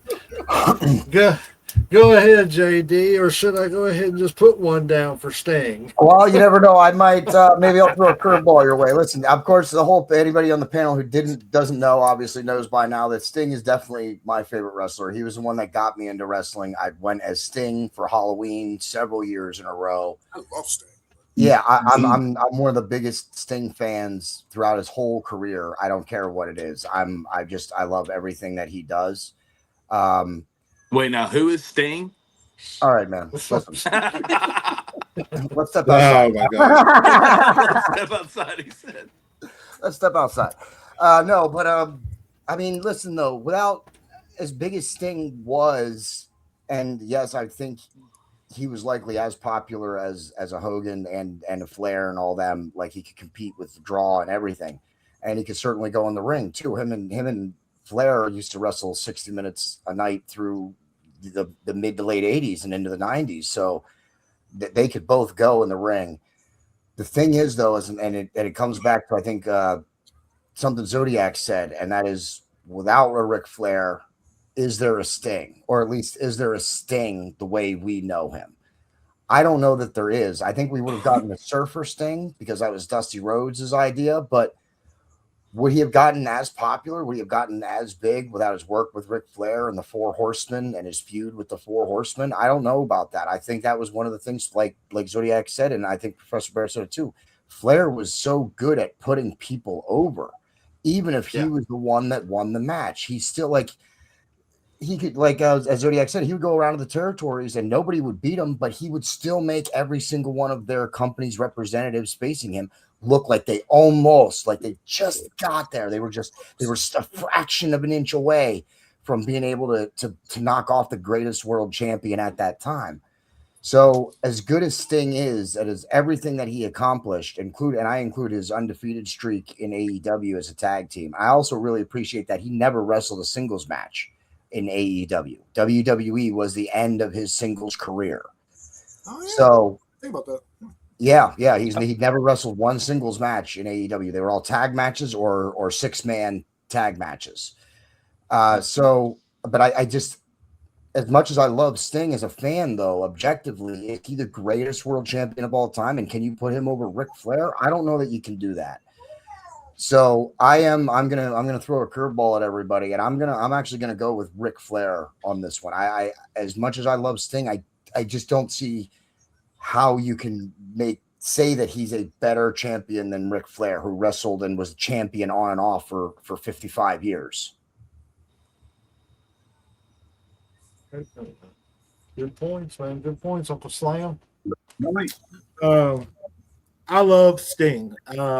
I'm like JD, man. I've always been a huge fan. Now, he didn't get me into wrestling, but he definitely kept me there. You know what I'm saying? Surfer Sting, Crow Sting. Now, I didn't watch a whole bunch when he got the TNA.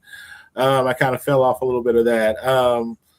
I really always loved his matches. Always thought he gave a lot of energy, but at the same, he's not Ric Flair. He's not the 17-time champ. He's not the pop culture icon that people still talk about, that, you know, people woo, you know, whether it's in pro sports, whether it's in rappers and stuff like that, whether it's in pop culture. People know Ric Flair almost as much as they, you know, you would say like a Hogan and stuff. I think and this ain't even with, you know, wrestling and stuff, you know, and he's, you know, his wrestling's been done for a while or whatever.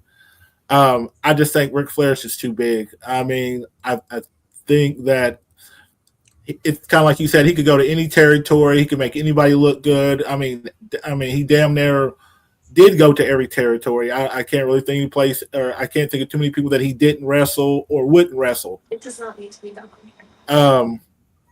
To me, I mean, like, as much as I love Sting, Ric Flair, I have a hard time putting anybody over Ric Flair, No, you except for don't. maybe one other person. You don't. Stop. Got another Ric Flair, Brox Boulder, sir. Well, first of all, I'm a little bit more of a Sting fan than I ever was, since one of his sons played football at UK. Anybody knows me knows I'm a huge UK fan. So since he played tight end at UK, I became a little more of a Sting fan. Even though it wasn't Sting, it was still Steve Borden. Did I go deaf or did he go mute? We can all hear him. I can't hear him. So you went deaf. You went deaf. So yeah. Brox just said you went deaf. Tucker. You went deaf. Said what? He said you went deaf. Oh, get them L's up, man. I can't hear anything. L's down, baby. L's down. It's Flair. Telling you that he hates you, my dear. It's Flair. It's honestly, I Flair. don't blame him. And here's what I hate about it is it's Flair, and we're not going to get to see, you know, Cena down here, and we're not going to get to see some of the ones we should be able to see later in this tournament here. I think the foreshadowing's out there. It's almost like when you have the Greatest Intercontinental Championship tournament, and Uncle Slam and Jay Legend are over here fighting each other over Brett and Sean.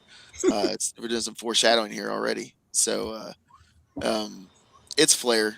I mean, great point from JD though. The fact that I think it was JD that said it, that he went everywhere and he beat everyone, but he 1000% made their person made that his opponent look like $1 million.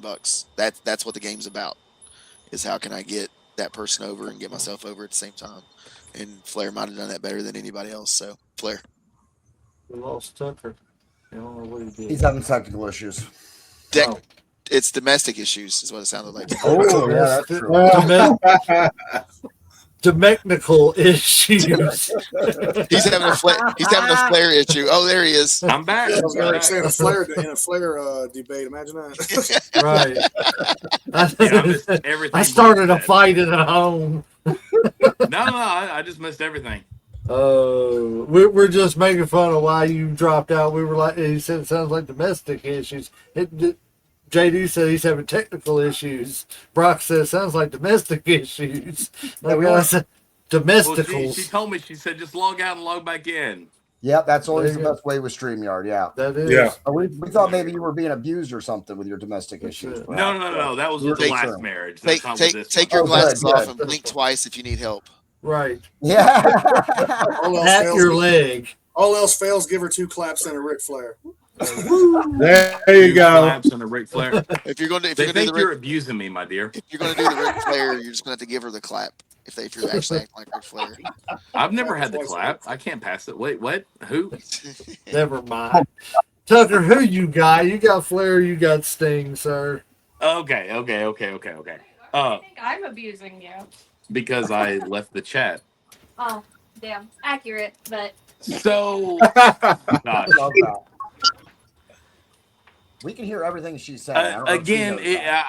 I just said this and I was thinking about Flair and Sting whenever I said what? I need the keys.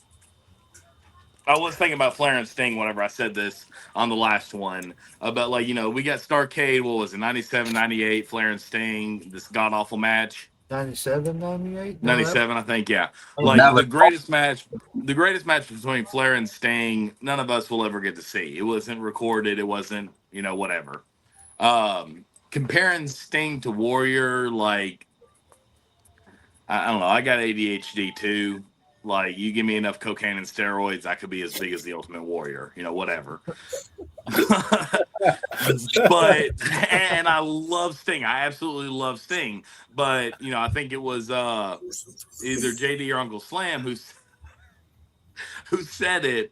I always have mad respect for the guy who can go in, make the talent look like $1 million, and this is why I like Shawn Michaels. Make his opponent look like $1 million, win or lose, doesn't matter, and still both of them come out looking like, oh yeah, that was whatever, that was a great match. I always liken Flair to WrestleMania 25, even though he had nothing to do with it. Shawn and Undertaker. Watched that match, sat down after it was over, and went, I just watched the greatest wrestling match that's ever happened. And then with a little bit of catharsis, you think to yourself, what about the matches I've never got to see? And when I think of that, I think of Ric Flair every single time. Ric Flair is the greatest of all time. If Sting, as great as Sting is, love the gimmick, Ultimate Warrior could never go an entire year on television without saying a single word and still get over the way Sting got over. Absolutely. And that speaks volumes to his abilities. Because what was it like? Y'all help me with the years. 18 months, I think it was. 18 months, didn't say a word on not a promo cut on live TV. It was over a year. I don't want to say it was guaranteed. Over a year. Fall Brawl And takes place in still December, and he came on people's Mount Rushmores. When he got back in the ring, it was December of the next year. September, Yeah. the Fall Brawl War Games was his last time in the ring in a legitimate match. Yeah. And then he didn't come back into the ring until December the following year for Starrcade. Yeah. So, obviously, this is, Ali Tyson type, conversations, even though we did get to see the two, match up, but whether or not we really ever got to witness it at its best, we never did. But I still have to go Flair every time. There's only one limousine riding, there's only one jet flying, there's only one kiss stealing. It's Flair. All right, Wrestling Encyclopedia, who you got, sir? All right. Flair, as we all know, he was actually the very last touring NWA World Heavyweight Champion in the 80s. When he got the title, Starrcade 83, a Flair for the gold, Flair and Harley Race. Now, we all heard the story about what happens there. He beat Harley Race. Vince offered Harley Race a buttload of money to not save your money. I'm showing up. I got to do what I got to do. I got to put Kansas City from Flair. From Vince, but he ended up going to Vince anyway. So make that make sense. And another one. The greatest things he did was either Hogan or it was Flair. Anything else, an argument could be made. His matches with Big Van Vader, God rest down soul. Think about those. He has passed, but Flair may have been the poster child of WCW, Sting, excuse me. But I never saw Sting as the guy unless he was fighting either Hogan or Flair. He was a top mid card, main event, but not really. He's a 6-time WCW champion. One of them, he won the match, won the night, and then lost it that same night in '99. But that was when they were trading the title like hot potato. Yep. Sting, though, he's loyal to whatever company he's with. Because remember, a lot of the things with TNA, Sting was there to give some, much like Kurt Angle, some legitimacy to that company. Yeah. But, like Zodi, Especially you've with seen the one Sting match. uncertainty of Flair at the time. Exactly. But Flair, like everybody said, you could do a strap, he could put a match on with a broomstick and put it to a 5-star match. I've also seen Flair wrestle people whose personality would be improved with a broomstick, but that's another story. I'm going to agree with Tucky over here, Tucker, the walking one-liner, and I'm going to go, and with everybody else that voted for him, I'm going to go with Ric Flair over Sting. Well, it doesn't matter what I say. I'm not voting, but just a small opinion of mine. I think Ric Flair is, as a kid, Hogan was the Flash. He had the backing of the machine that was the WWE and Titan Sports and all that stuff, and it was everything behind him. But when you go back and you look at the meat and potatoes of what wrestling is, and everything like that, you see what the original NWA, and I'm not saying it's bad now. I like the NWA now, but you get to go back and see what wrestling is. You know what I'm saying? Without all the flash and the smoke and the mirror, you get to see what it's supposed to be in the ring, the storytelling. Let's go out there and tell a good story through doing the poetry that we're going to do in the ring, and it's beautiful. And the more I grew up, the more I understood that and everything. So to me, his title became more important because he wasn't just defending it within the realms of the WWF. He was literally going to every territory. He was fighting everybody else's champion. And he was, it was a true world championship. To me, it had more legitimacy and everything. So I think Flair, is probably one of the greatest of all time, hands down. But just a funny side note, one of my favorite promos of all time, and I'll just be sitting here playing 2K or something when I got some downtime, and I'll be playing as Ric Flair, and all of a sudden I'll just sit here and be like, Bischoff, you son of a bitch. That was like when he bit his tongue, man. I don't know why. That's your vocal stem. I love that. I love that promo from Ric Flair. Start dropping elbows on your jacket and your shoe. Yes, man. It's great. Yes, I love Ric Flair. Alrighty, so we are down to the actual final four, guys. We got Hulk Hogan versus MJF. We got AJ Styles versus Ric Flair. We're going to start this round off. And Professor Bear, who do you got between? Let's start with this way we have been Hogan and MJF. What a Final Four. I just want to say that. What a Final Four for this tournament. Right? It's crazy, too. I mean, who would have guessed? Starting this, who would have guessed? Yeah, 8 companies were down to the Final Four, and this is the Final Four of 8 different companies. That's amazing. Wait till we revisit the tag team championships. I'm looking forward to that. All right, Professor Bear, who you got? Hello again. Hi, young lady. Say good night. Good night. Good night. Good night. Good night. Bye. So she loves her wrestling too. She calls it her booms. So there you go. There you go. Start them young. My 9-year-old. She got to go lay down, and she can't mess around on the thing and everything else now. So to me, this is a modern day Hogan versus Piper. He was busy. It's just everything that Piper was, MJF is, except he's a much better technical wrestler than Piper. I actually love that comparison. That's the first time I've ever heard that. That's a good one. Yeah. I mean, you look at his mic skills.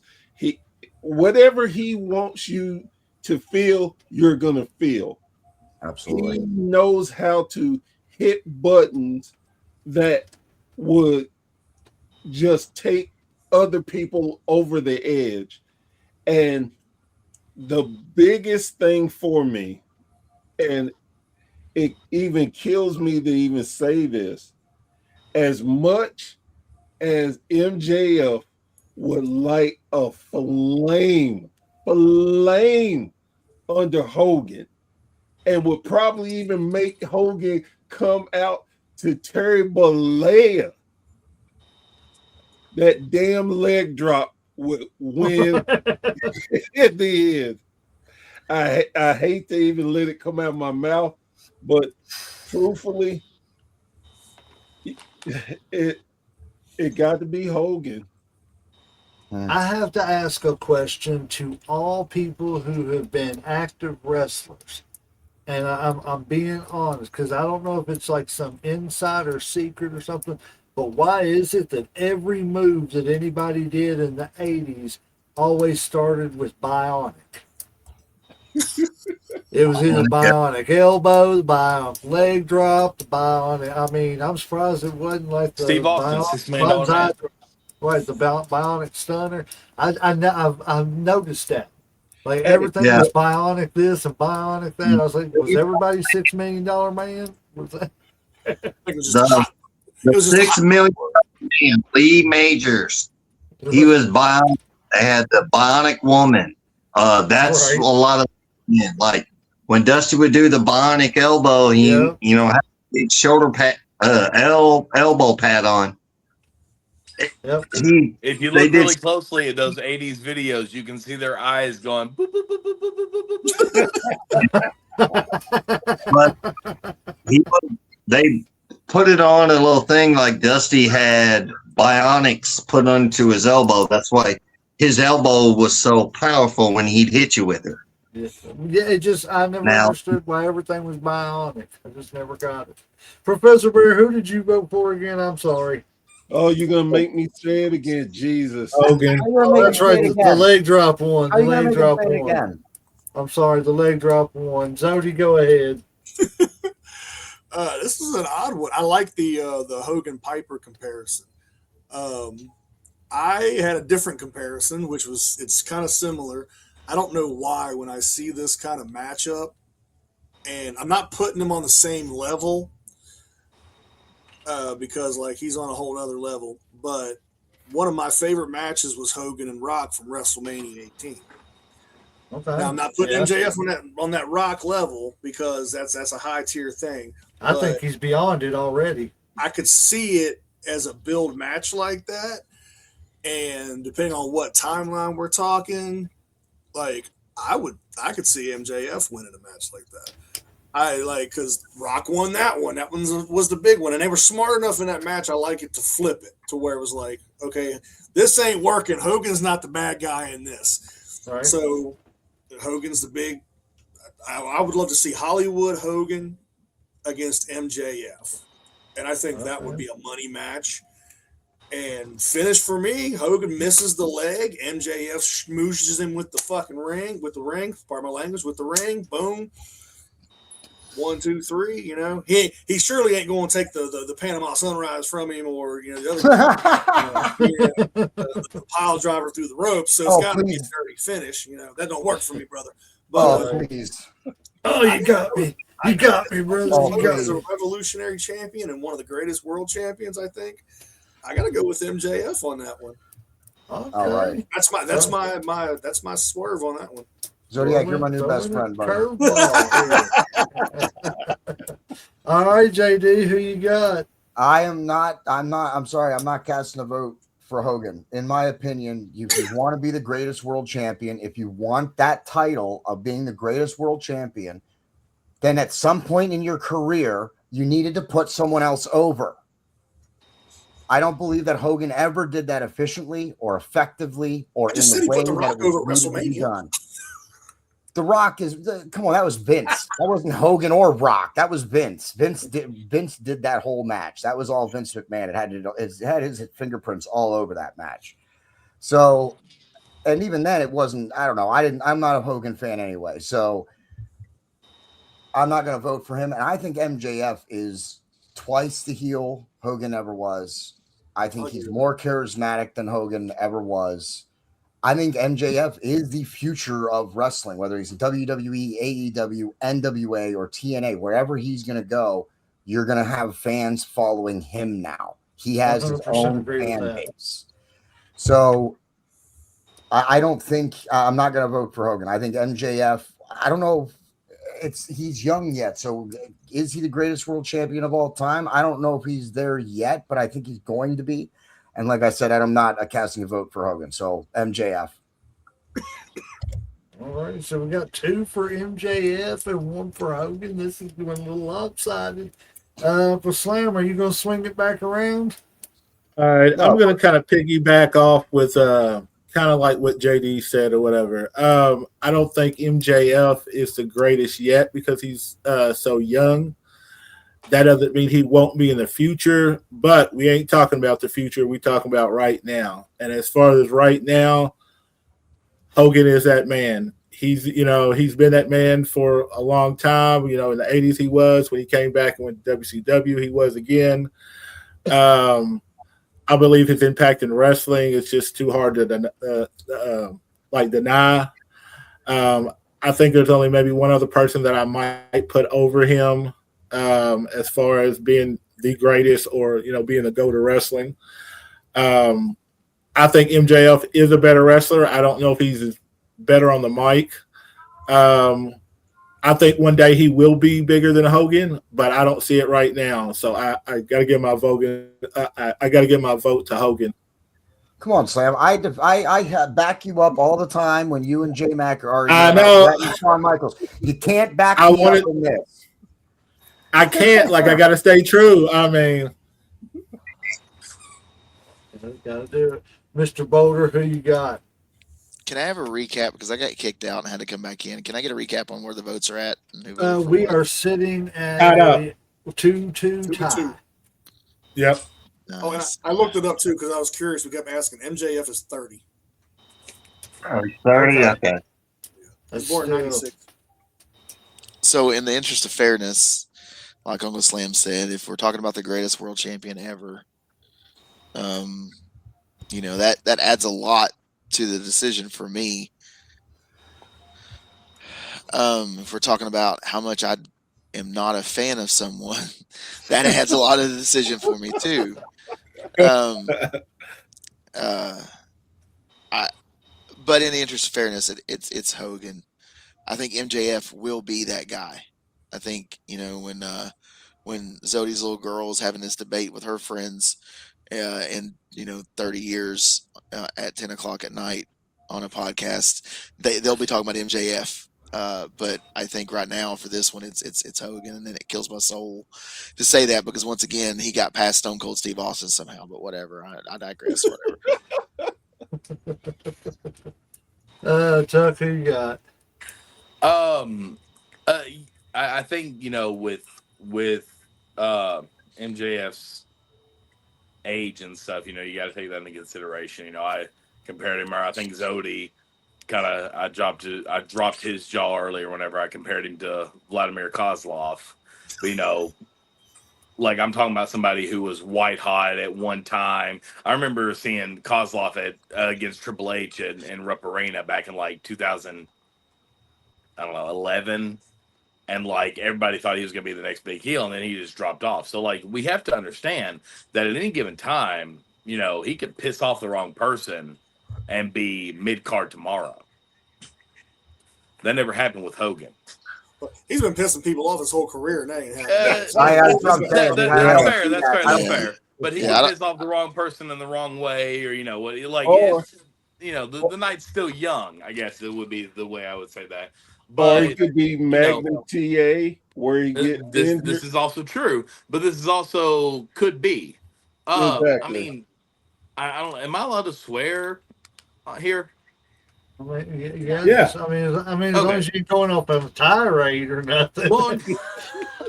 Well, no. I like being able to clip things and add them to social media. I would be the first person to say, as a performer, as a wrestler, as a person, everyone's kind of been separating, Terry from Hogan, but like all of it together, I would be the first one to say, yeah, fuck Hogan. I'll say right now. You can't take away though the fact that he's Hogan. Well, I had to push back on something. It's going to be either me or JD saying fuck Hogan first, but you'll be a closer third. Yeah, I mean, like, for all, basically, like, that's kind of where we've been leaning everybody, I think. Like, I don't think any true fan really likes Hogan these days. But we got to give him his flowers. And it's unfortunate that it's these two in the finals and not Hogan versus, say, Austin or whatever. But, I mean, at the end of the day, we all can make fun of the leg drop, but it got over. And, if he hit that leg drop, nobody was kicking out. And, it's the night's still young for, it's just Hogan. It's just Hogan. Unfortunately, I hate to say it, but right now, for me, it's just Hogan. Can I say something quick, J-Mac? Yeah. For everybody who's voted for Hogan, do you guys not consider, and this is just a straight up question, I'm not accusing anybody of anything, but do you guys not consider the ability or the drive to put someone else over or put the next guy over as being a great world champion? So I definitely understand where you're coming from with that, but you have to look at the lasting legacy that Hogan did by destroying so many people and keeping the fan base here. Because let's face it, in the 80s, if it wasn't for him and that way of, some people call manipulation, some saying keeping his spot, whatever you want to call it, if it wasn't for Hogan, and we all have people we probably think, oh, he could have been in Hogan's spot. He could have been a better Hogan. But the facts remain, it was Hogan. And again, everybody knows how much I dislike that man. Yeah. And it's nothing even personal as far as him as a human. I just never liked Hulk Hogan. But the thing is, I'm not gonna be a fool to sit here and knock what he's done for wrestling, where he's gotten all of us at the point we are now. So that if that was the case, who would I be to call myself a real wrestling fan and can acknowledge where people done stuff even if I don't like them. And that's just the way I look at it. Yeah, no, and I can understand Yeah. that. And I don't want to. I'm not saying that I take anything away from Hogan. I certainly acknowledge that wrestling is where it is, and Hogan was a big part of that. I mean, obviously, the boom in the '80s is definitely as much a result of him as probably more so than anybody else in the wrestling industry at that time, regardless of company. But I just wanted to bring that up because I'm like, for me, some of the criteria for being the greatest world champion is being able to pass that torch effectively, honestly. I hear what JD is God. saying. JD, I hear what you're saying, and for all the many lies that Hogan has been caught in all of his interviews and his podcast appearances and all that stuff, one thing that I believe is that he genuinely and truly was willing to and wanted to turn heel for Vince McMahon. And I don't remember exactly the story, that he wanted to become Hollywood Hogan for maybe it was Warrior or somebody he was supposed to put over. And Vince was like, no, nobody's going to buy a heel Hogan. And then that's whenever Hogan left. Like, I truly believe that Hogan, given the circumstances, if the money was right, if the story was right, would have turned heel in the WWF. And we might have seen a NWO in the WWF in the late 80s, early 90s. Yeah, there's story that where he wanted to turn heel and Vince just wasn't having it. So the whole thing with him not wanting to put guys over and stuff, or not putting guys over, I've never really bought into that, and I'll tell you why.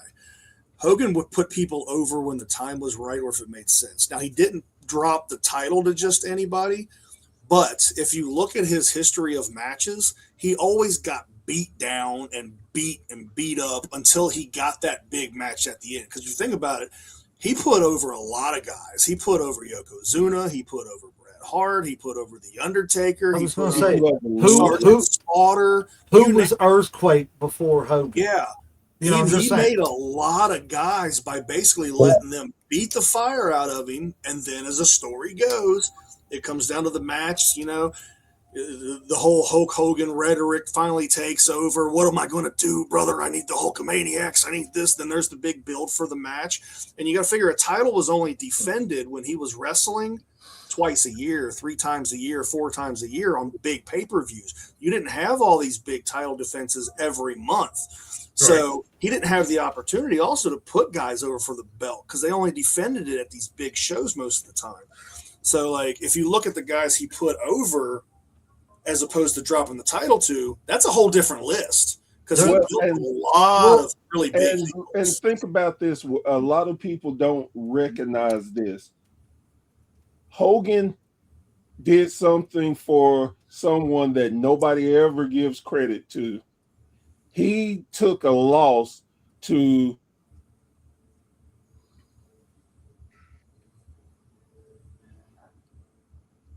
I think we lost Professor Bear. Hogan said we're all on our. I thought he was that we were waiting with like bated breath and everything. He's over there doing the Larry Zabisco to us. Hogan from beyond. No, y'all calm down. You ain't telling. Brox, you were going to say something a second ago. Go ahead. Brox, you're muted. You're muted, buddy. We lost. Y'all know how I felt. Brox, you're still muted, buddy.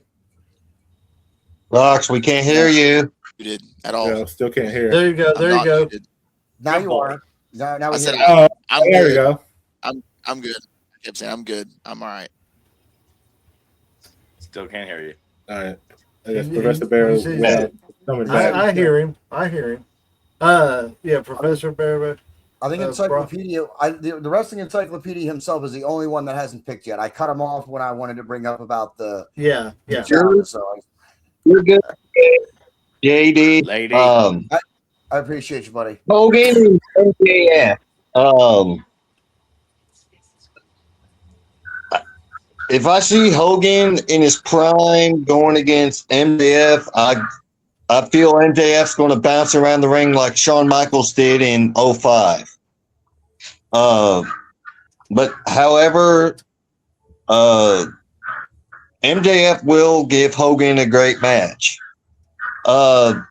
MJF can also do some subtle nuances that just their thing. He had a match against Will Ospreay a couple years back at a All In, and he was acting like Lex Luger the entire match. Luger would sometimes be in the middle of a match. Everybody freeze up. No, and no, I'm sorry. okay, okay. Luger would be adjusting his tights mid match or whatever. So MJF was doing that all through that match against Will Ospreay, even if he's unconscious. I gotta go. You know, I'm not a fan of Hogan. Of his, even if he put somebody over, he had to look like Superman doing it. MJF, it's not his time to be the main guy. He's going to get there. It's not tonight. The night is young, as Tucker says. MJF will get there, but as much as I'm not a fan of Hogan, you know what? My vote's for MJF. I'm not a fan of Hogan, and I'm not giving a vote for Hogan. I will give the man his flowers. He does deserve them, but I'm not giving a vote to Hogan. I gotta go with MJF. Okay. I love Where's that That leave is- us, Legend? Well, We that lost. It's three. leaves- There's only three of us that voted for him. Yeah, there's seven. No, we got Brox. Brox voted as I had to well. pee, sorry, but I vote Hogan. Yeah. Hogan's got 4. MJF's got 3. Hogan. Yeah. In the next round, we have lost Brox Boulder to some technical issues. He probably will not be back. If he can get back in, we will let him back in. But so in that, I can't hear J-Mac. Can anybody else? And I say this with Yes, I can. I'm going to vote in his stead. We can hear J-Mac. Can you hear I'm us? sorry, let me leave. All right. Let me say this with all due humility. You know, hell is frozen over when Hogan hears me defending him. Come on, Bear, change your vote. There's still time. He hasn't given the full tally yet. Jump over, Bear. You know you want to do it. You know you want. There's room over here on our side, buddy. We want you. I want to, but Alrighty. So the next match is, of course, going to be Ric Flair, which I think this would be a great match if they actually met up. I definitely, it gives me, like, I get, again, like somebody touched on earlier, I don't remember exactly who it was because we talked about so much, but somebody touched on the understanding of why the comparisons of AJ Styles and Shawn Michaels come around. And I think it's that high flying status, but being able to also wrestle anybody, at any point in time. It was, I don't know how to describe it. It's not that he was, why is this not removing this from the studio? Give me just a sec, sir. Guys, there are technical issues. There you go. Okay, he's breaking I'm stuff, back. guys. He's breaking things.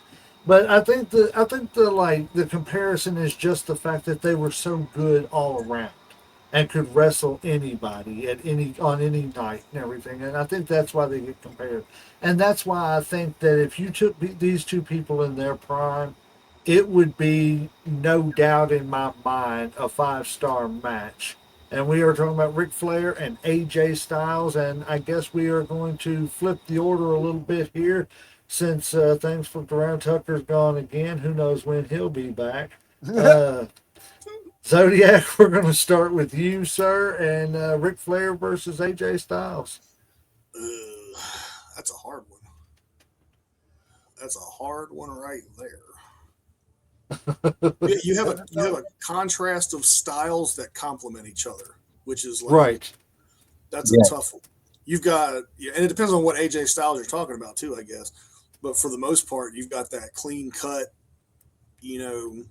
high flying technician versus the dirty veteran, pretty much. That's a tough one. If we're talking about best world champions still, man, that's still a tough one because in their own right, they've done like crazy good stuff. And I'm a big Ric Flair fan. I'm a fan of both of them. I think the main thing that'll sway me though is AJ's work in Japan because I'm big on that and the international stuff. So, oh, the old school soul of me wants to say Flair, but I'm going to lean more towards AJ. As surprising as it might be. And the only reason I say that is because like Flair's been like, the 16-time world champ and everything else, but it's been pretty much like the same world championship. Whereas AJ's been more international all over the place. Yeah. So his versatility, I think, for me, and that kind of edges it out. And the old soul in me kind of even hurts to say that, but if I have to really break it down, I got to go with AJ. I might be the dark horse in that one too that doesn't, but I'm going to go with AJ. All right, Uncle Slam, who you got? This was a little bit harder than I thought because I thought it'd be. I honestly thought it'd be kind of a clean sweep when it came to it, especially when it came to Flair. I think they're kind of a clash in styles or whatever. I think AJ is, of course, more high flyer. I feel like AJ can do a lot more than Flair as far as the high flying, the mat wrestling.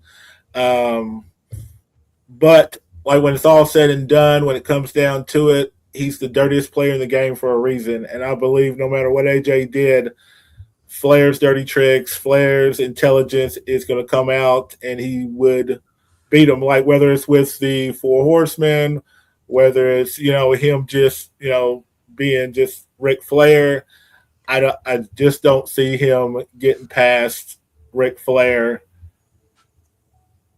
as far as the greatest world championship. And I both and I give AJ a lot of credit because he did. I mean, like every place he went, he was a star. But I almost feel like Ric Flair was that same way too, especially in the territory days, because he did take the belt a lot of places. He did go to other places. He might not have been as big as like international as AJ Styles was, but I still believe when it comes down to it, Rick's going to win. So we got a 1-1 here. Professor Bear, show them how it's done. So, I was blessed to be starting in the first position so I could always have my thoughts out and get to listen to everybody else's point. Now that I'm in the middle, it's actually kind of poetic because as much as I understand both points of view of why you took AJ and why you think AJ is more known internationally, the fact remains that Flair was the last great traveling champion in a foregone era. That Flair could go anywhere, and everybody knew who Ric Flair was. It didn't have to be, hey, you have to be here for a while to make your name. People knew the jet flying, all that good stuff with the Nature Boy. And I'm going to give y'all another comparison that we were talking about styles and how styles make great matches. And I said this of people calling AJ the Shawn Michaels.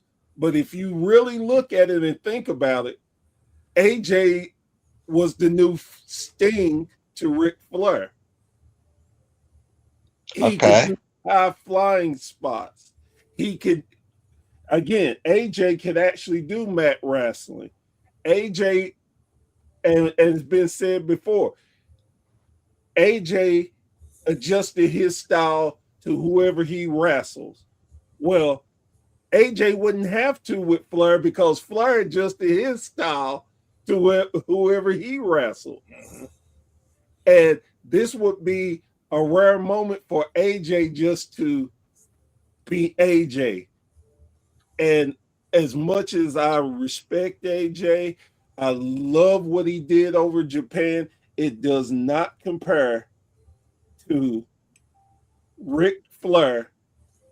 If you, I would bet money today if we were able to go over to Japan and said the name AJ Styles, Ric Flair, I would guarantee you more people would know Ric Flair than Bullet Club AJ.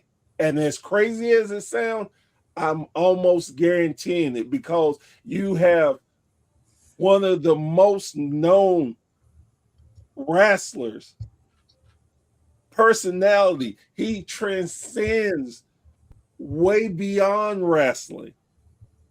He is 80 something years old and goes to a bar and don't have to buy a damn thing because everybody knows him. And if you don't know him, you're damn sure know him by the end of the night. It's the Nature Boy.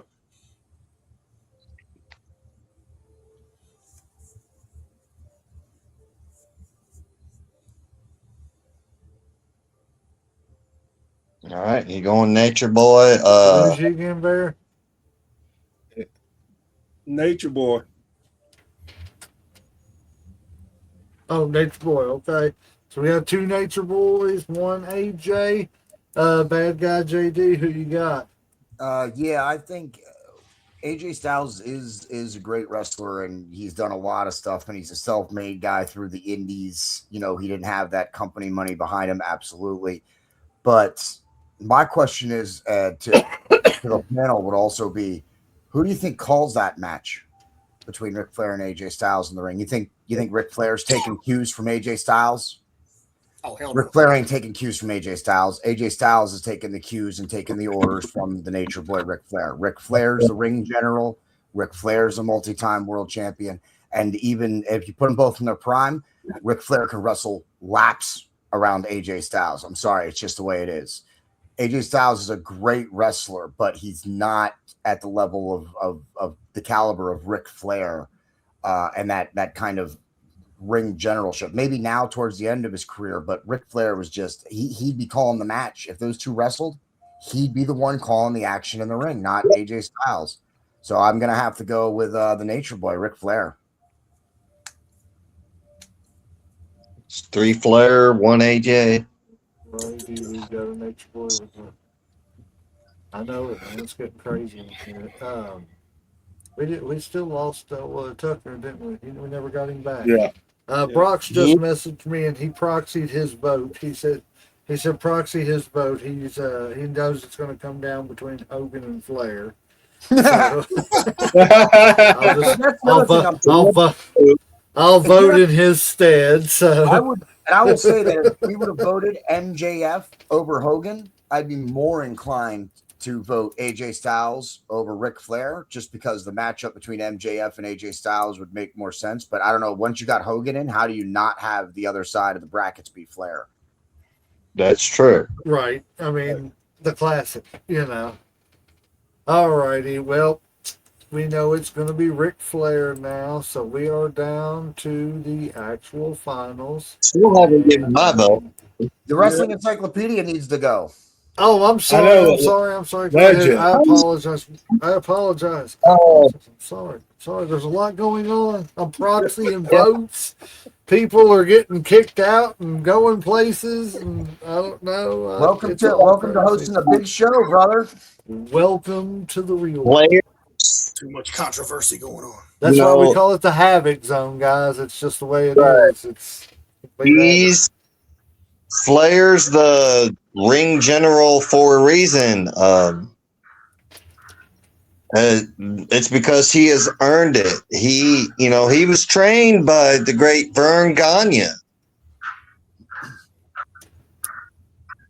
Vern Gagne trained him. He went to the AWA training camp, quit a couple times, but ended up finishing it.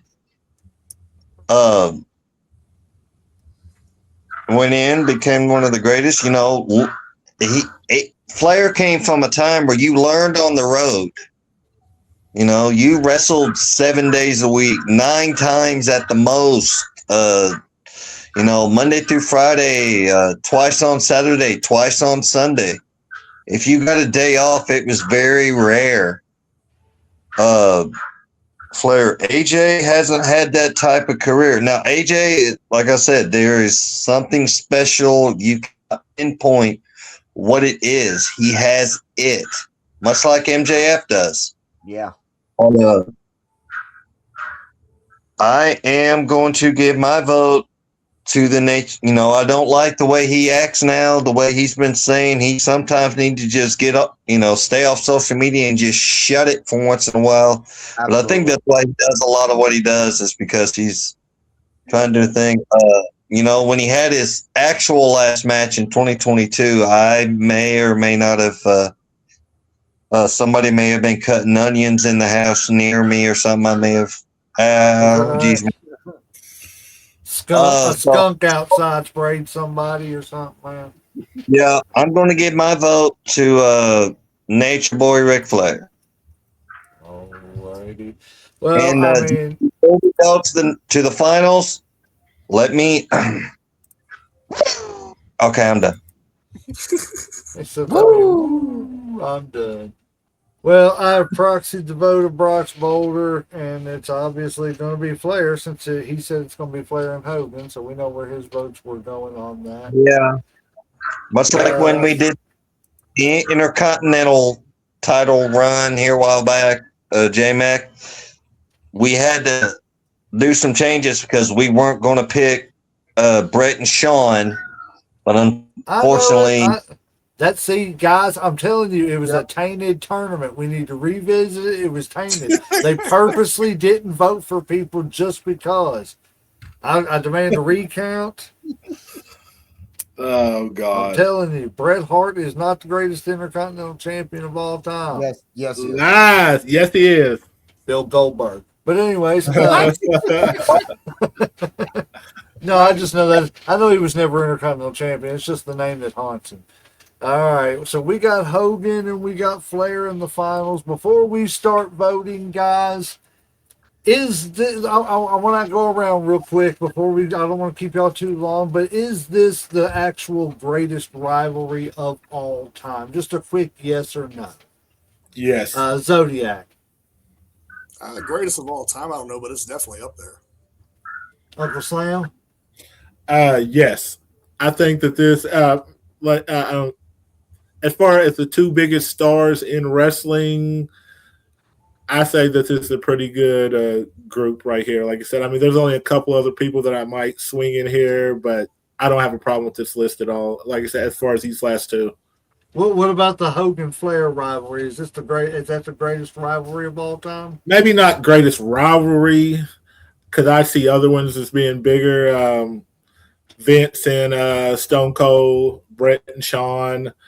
I think it's a big rivalry, but I wouldn't say the greatest because I have other ones I would put in there. Okay. Professor Bear. I'm about to call you Uncle Bear again. I caught myself. Baby, how can you say the greatest rivalry and not mention the one, the only, Dusty Rhodes, baby? The American has to be a part of the greatest rivalry, baby. So my answer is an astounding no, baby. JD. Yeah, I'm going to also say no because they never really, in WCW was the only time they actually even really ever feuded, and it wasn't even very good in WCW when they feuded. Neither one of them wanted to work with the other. I don't blame either one for that. But no, there's other rivalries that I enjoy and would watch more than Sting or more than Flair and Hogan. But in terms of the finals for this bracket, I do think I think it's a good finals for this bracket that you've put together. So yeah, I do think it's a great bracket final, but no, not the best rivalry. And Wrestling Encyclopedia, Mr. Sean John. It is not, in my opinion, one of the greatest rivalries. Now, is it one of their each? It's one of Hogan's greatest rivalries. It's one of Flair's, but it is not the greatest rivalry of all time. I 100% agree. I think it's top 5 in both their individual rivalries, and I think that's because it was just so short. As far as like overall greatest rivalries of all time, no. I think as far as Flair goes, that's Dusty Rhodes. And I would argue Shawn Michaels and Bret Hart is one of the top 5 greatest rivalries of all time. It just happened to happen in one of the down times of the business, unfortunately. But yeah. Before you go on, I gotta say something to Uncle Slam before we get going. Hey, Uncle, I was, I kind of like my coffee a little bitter, and somebody asked me how bitter. I said Bret Hart. Oh God, y'all just got to pick on low hanging fruit, don't you? Just low hanging fruit. I know exactly who it was that told you that. Bill Goldberg. Not just Goldberg. You have to say Bill Goldberg. Bill Goldberg. Wait a minute. I thought this was a show about the greatest world champion of all time. Why is Goldberg's name even being mentioned? This is true too. Well, Chad Casey would beg to differ with you on that. Well, but he ain't on this show. He ain't on this show, is right? He? All right, guys. We're gonna talk when you come back on Mayhem again. Trust me. We are going to finish this out, guys. I want to tell you all I appreciate you all coming and helping us finish this out. I know it's a long night. That's the only bad thing about these shows, but they're great. I love doing them. I love talking to you all. I know it. Xodiac, we're going to start with you. Flair, Hogan, who you got? Greatest champion of all time, sir. No ifs, ands, or buts about it. Come on, we're friends now. We're friends now. Don't ruin the friendship, buddy. That is a tough one. Hey, if you ain't making enemies, you ain't doing something right. That is a tough one. If I'm talking wrestling champion, like putting in the work, wrestling champion, building people and whatnot, and that was a tough one because they've both got their credentials in good and bad. I'm going to go with Flair, though. All right, we can stay friends. I think I'm going to go with Flair. It's not by a lot because, like, I might not like Hogan on a personal level on some stuff, but, like, I can't discount his work and the people he's built and everything else and stuff he's done. And if it wasn't for Hogan, I really don't think wrestling would be where it's at. But at the same time, I think I could say the same thing for Flair, too. Yeah. If it wasn't for those two guys, like if it wasn't for Flair, WCW and Turner Promotions wouldn't be on the map. If it wasn't for Hogan, WWF wouldn't be on the map. And people can go, well, they could have put anybody in those places. Bullshit. Yeah. I've heard that before about Hogan. Well, they could have put anybody in that gimmick. Bullshit. But if I want to say as far as the greatest champion, I got to go with Flair. All right, that's one for Flair. Uncle Slam, final vote. This is really hard because I've honestly been thinking about this for the last 10 minutes. Like before we even came to this, I kind of figured it would come down to these two. Yeah.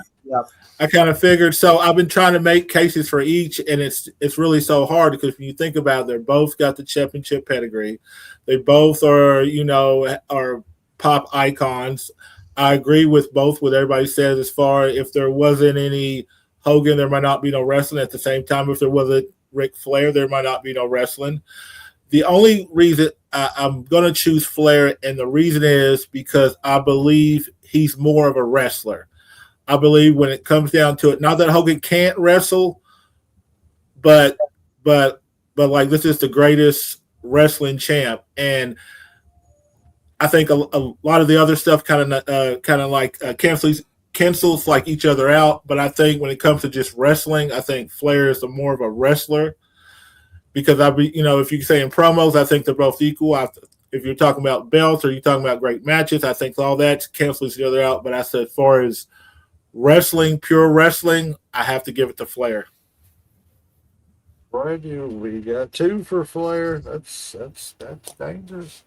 Let's see who we going with, Professor Bear. We got 1A and 1B. And it's very simple. When you mention wrestling, there's a difference. And when you mention sports entertainment, there's a difference. Ric Flair all day, every day, and twice on Sunday because he's a 60-minute man, baby. It's my inspiration. Oh, you missed it a couple of weeks ago, Zodi, man. We had the Dusty Idol going on the NWA bracket. It was great. We had Dusty Idol all day long. I couldn't do that one. Oh, it was great. It was hilarious. Bobby Blade, Professor Bear, and a buddy of ours from Texas wrestles under the name Warhammer. But yeah, it was great. It was funny. Everybody was reaching their hand out and touching it. But alrighty, who you got, JD? Well, Professor Bear, sometime on our next episode, I'll show you. I'll give you my Dusty impersonation as well. So I think I do a pretty good one. I think the final 4 of this tournament bracket, and I think that's what's great, Uncle Slam and J Mac. And I just want to shout out you two for a moment on this, because this idea that you've had to do these shows to crown the greatest whatever tag team, intercontinental, world champions, and the way you have the brackets and the voting system set up and the guests that you get to come on, I think all of them have always are very, very close to being right on in a general sense. I think if you look at the final 4 of this bracket, you couldn't have asked for a better final 4 of this bracket. And I think if you took the other 2 and you put AJ Styles against MJF, I think you have just the same kind of discussion that you're having with Flair and Hogan. So I think you guys did a great job putting this bracket together, this multi-company bracket together, and bringing it to a conclusion tonight. So I just wanted to say that. Appreciate it. Thank you. Now for the finals, I mean, Flair and Hogan, I don't need to go on and on about this. You guys pretty much know my position. I'm still not casting a vote for Hogan. I think in my opinion, and I understand some of you guys have said that he did put other people over, and there are examples of that, but there's plenty of examples of him not doing that, and at least not putting someone over cleanly. Whether it was his decision or an front office decision, he's in a lot of those matches where he loses, but never cleanly. And it happened when he started going to WCW. I believe him and Bischoff had some thing going on, and that's why, Bischoff was pretty much in his pocket. So I don't even put it all on Hogan, but the fact is that he didn't. There are plenty of examples where he did not put people over in the way that he should have as the champion, or having the spot he did. On the other hand, we've been saying it all night, how Flair can make you look amazing even when you lose. That even he'll wrestle you for 60 minutes, and the opponent will control 59 minutes of that match, making him look so good. And then all it takes is Ric Flair doing an illegal move. He slaps the figure 4 on you. You tap out, but you don't lose any face. Hogan can't do that. I'm sorry. He just can't. He can't make people look as good as Ric can. So I think it's not a contest in this. I think it's Ric Flair all day.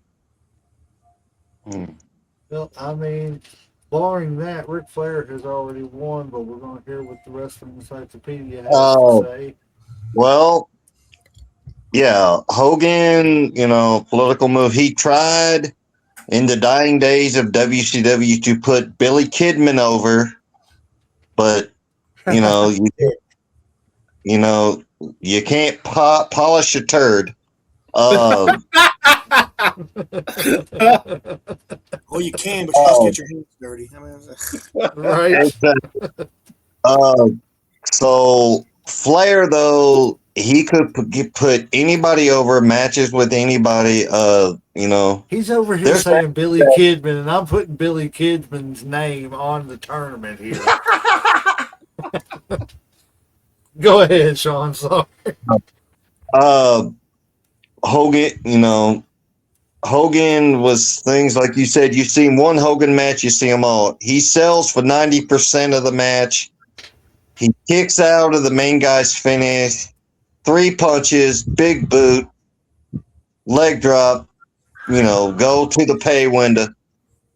Flair, not every match ended the same. Not every match ended in that figure 4. There were times, Flair, every match would try to go to the top rope and he'd always get caught. I've counted since I've been a wrestling fan in 93. I may have counted like 5 times where he's gone to the top rope and actually connected with his opponent. Sean, That I is Shawn Michaels. Sean, I want to say that the feud, I've seen a few of them too. Ric Flair coming off the top rope. Now, in my opinion, when Ric Flair actually does come off the top rope and hit somebody, it's because somebody forgot he was going to the top and threw him off. Because he has got the worst double axe handle or single axe handle smash that I've ever seen in the business. Yeah. That horrible crossbody he would hit. I would say this. It wasn't that they forgot, that it just surprised the hell out of them, because most of the commentary team like, oh shit, yeah, oh damn, we got to put this over. Yeah, that's what it is. So I'm giving my vote not because everybody else is. Ric Flair, 16 times, he's held the 2 greatest, beautifulest looking titles, the big gold, even with the bend in the top. We've heard plenty of stories about how that actually happened. The NWA Dome Globe, I equate that to Ric Flair because he was the last man really to hold it. My favorite belt. That's a beautiful belt. Yes, mine as well. So I'm giving my vote to Ric Flair. All right. Well, I'm going to read Brox's statement before we get out of here. We all know Ric Flair. He said, proxy my vote in the championship. I know it's going to be Hogan and Flair. My vote is Stone Cold. He said my vote is Stone Cold comes in, stuns them both, clashes a few beers together. He's the GOAT. Yes. You got to write Stone Cold the referee. We're going to have to do a greatest Texas champion or whatever. Yeah, there's plenty of these greatest titles you could do. You can do so many of these. It's great. But guys, as soon as he got done stunning, drinking his beer, he turned back around. Ric Flair would stab him in his eyes and low blow down and put him in the figure 4. Yeah, he'd low blow. Put feet on the ropes. As soon as he clashed those beers together, it'd be clash and then boom, low blow. He dropped the beers onto the floor from the turnbuckle, and then yep. Guys, I so much appreciate you all coming here. I appreciate everybody who has participated in this. It's been a blast getting to sit and just talk to you all about wrestling. I can't say thank you enough. It's been very tiresome because somebody, I don't know who, we're not going to name names and point fingers and stuff like that because we don't do that here. But somebody double booked us for every one of these shows. And you see how long these things run. It was terrible. But no, we do. We appreciate everybody taking your time out to help us and do this. And you're more welcome again always to come back. We're going to do more titles. Or, tournaments and stuff like that. So, yeah, before we get out of here, everybody plug something real quick. Zodiac, go ahead and do your thing. Next show I got coming up is August 22nd, Super Bowl of Wrestling for Appalachian Mountain Wrestling at the Corbin Civic Center up there in Corbin, Kentucky. Big show. There's going to be a lot of people on the vendor list. Everybody from Teddy Long to Sue Young to you name it. Big main event's going to be FTR versus the Good Brothers. We got a triple threat match. It's Lord Murphy Costigan, Marty Clay, and Wes Barker, Prospector Wes. I'm in a big, like, 5 or 6 man scramble kind of match, which it's me, Marcus Johnson, Elliot Russell, a couple other people, and then what's Jude's name? Oh shoot, there's a mystery guy. I don't know who that is. Oh man, what is that dude's name? I hate to say this because people will remember, but the guy that injured Biggie, Ridge Holland. Ridge Holland, he's in the match. They're not calling him that now. It's like something Menzies or something, but he's in the match. Whole slew of people at this thing. So feel free to check that out. And then I don't know what I got after that. And then we got, of course, more stuff with the shop coming. So Awesome. Yeah. Hey, you need some wrestling gear? I know 2 people I can send you to. So if one don't have it, the other one will, and I'm sure either one of them can get it because they're both great people. One of them's that man right there. But yeah, go check out Appalachian Mountain Wrestling too. We checked them out this past summer. Put on a great show. It was absolutely awesome. It was actually my first time getting to see you wrestle, Zodiac. Awesome. And it was y'all did great. Like I said, it was top notch, man. For your money, you know, it was worth every. You can't beat independent wrestling in the atmosphere. I'm sorry, just my opinion. Professor Bear, plug something. Tell us what it's about. Speaking of independent wrestling, WSN will be launching our wrestling app on September the 11th. We will be spotlighting independent wrestling from all around the world. We have promotions right now signed from Germany. We have we just signed one from Finland 2 days ago. We have a few from Canada. We are talking with some Japan, some Australian. We're just trying to let people understand that wrestling is not just black and white. It's so many different colors, so many different styles, and it's going to be not just wrestling, but a wrestling experience. We got mini games, we have documentaries, we have podcasts. We are trying to give the independent spotlights to companies that don't have the financial funds to get out there, like your WWE and AEW. So please check us out when we launch. We're going to be on Roku. We're going to be on Google TV. We're going to be on Amazon. We're going to have a mobile app. We're going to be on our website, the WSNPLUS.TV.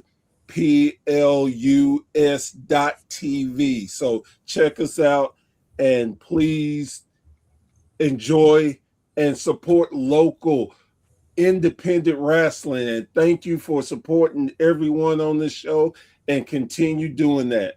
Thank y'all so very much. that's awesome. Who's next? JD, do you think, man? Well, let me just extend an invitation to Sean Jahns, Professor Bear, and Xodiac. All 3 of you guys have an invitation to come on to Mayham Media anytime you want. Of course, we always talk about other things besides wrestling. That's how Mayham Media fits into this great community that's being built. Is anytime they want to break from talking about wrestling. Not that talking about wrestling isn't great, but everybody needs a break from it once in a while, and that's what we offer. So that's what Mayhem Media is. Come over to Mayhem Media and check us out. Next week, we're continuing our Marvel Cinematic Universe series with Infinity War. And of course, we're covering AEW now, the pay-per-views. We do prediction shows, and then we'll do recap shows for the AEW pay-per-views. And football season's just around the corner. And if you want to do some live watch-alongs, or if you can't watch a game, make sure you check us out, because we might be doing a watch along with it. And that's how I encourage people to do our watch alongs. If you can't watch the game, tune into us and we can call the action for you, much like a radio station or like a radio broadcast. So we're going to be doing that for football season and the NFL. And of course, October's coming up. We do a whole month long Halloween series. We do one episode every single week during the month of October to talk about various Halloween movies. One of them is usually a spoof movie. We always talk about a franchise, and then there's we throw a couple other fun episodes in there as well. So we got a lot of stuff coming up from Mayham Media all the way until Christmas. So stay tuned. We're going to have fresh content all the way up until Christmas. Did we lose Professor That's Bear? amazing. It looked like we did. I think we did. Oh man. I hate that. All right. Well, yeah. Sean John, do you think, man? Tell everybody where to find you. Next show I'm going to be at is going to be Kentucky Wrestling Federation, September 6th at the Monte Carlo Event Center. Yours truly, myself, the Wrestling Encyclopedia, the self-proclaimed voice of the Kentucky Wrestling Federation, will be ring announcing that night. I am also a part-time wrestler for them. I've been in 2 matches thus far. Both of them have been over-the-top battle royals. Xodi was our inaugural KWF champion. Yeah, I haven't been able to defend or do much because I haven't been able to make the shows because of the dates, and then they took some time off, and the time they took off, I didn't know when they were coming back, so I filled up dates and everything else. So it's We'll get you back in there, boss. And I just want to say this out loud. Xodi, you have given me lots of advice when I was beginning my career ring announcing. So in front of everybody, I do want to personally thank you. I have thanked you personally to your face, but I want to do this publicly to thank you for the advice you've given. I want everybody Oh, yes, sir. So, KWF, get out, like Professor Bear said, get out, support independent talent, not just wrestling, independent artists, music artists, independent, anything out in your local area. Get out, support him, support the underground, as they say. We all start somewhere. So if you support them now, you can actually say when they hit it big, hey, I knew them when. Absolutely. Like I knew them before Abyss. This is going to be out there. Xodi, you already know. Abyss, we knew Abyss before he became Abyss. We knew Carl Anderson before he was Carl. Now, I only knew him as a fan behind the barricade, on one side of the barricade. Xodi, you knew him from the locker room as an equal. I just knew him as a fan. So, who? Abyss is who he's talking about. Oh, he was one of my trainers when I started. Oh, really? Carl Anderson. Yeah, he was one of my trainers when I started and stuff. He was one of the main trainers and stuff at Northern Wrestling Federation. Yeah, and that when I started there. Oh, Rob. I forget that I know. I always forget that I know the area that Xodi lives in because I used to live up there too myself, around the Covington area. Yeah. But yeah, guys, I appreciate everybody being here. Like I said, I can't thank you all enough. Before we get out of here, I do want to shout out before it flips to the next day. Bobby Blade, this is his 35th WrestleVersary. He started wrestling 35 years ago today, his first match and everything. So happy WrestleVersary to Bobby Blade, man. We love him here on the show. He helped us with the show. But yeah, guys. Uncle Slam, you got anything for any of these gentlemen? No, sir. I'm tapped out. This has been a long show for tonight. It has, but it's been very good. And like I said, I can't thank you all enough. You're more than welcome. Open invitations all around. Uncle Slam's tapped out. Referees hit that 3 count. We're going to ring that damn bell.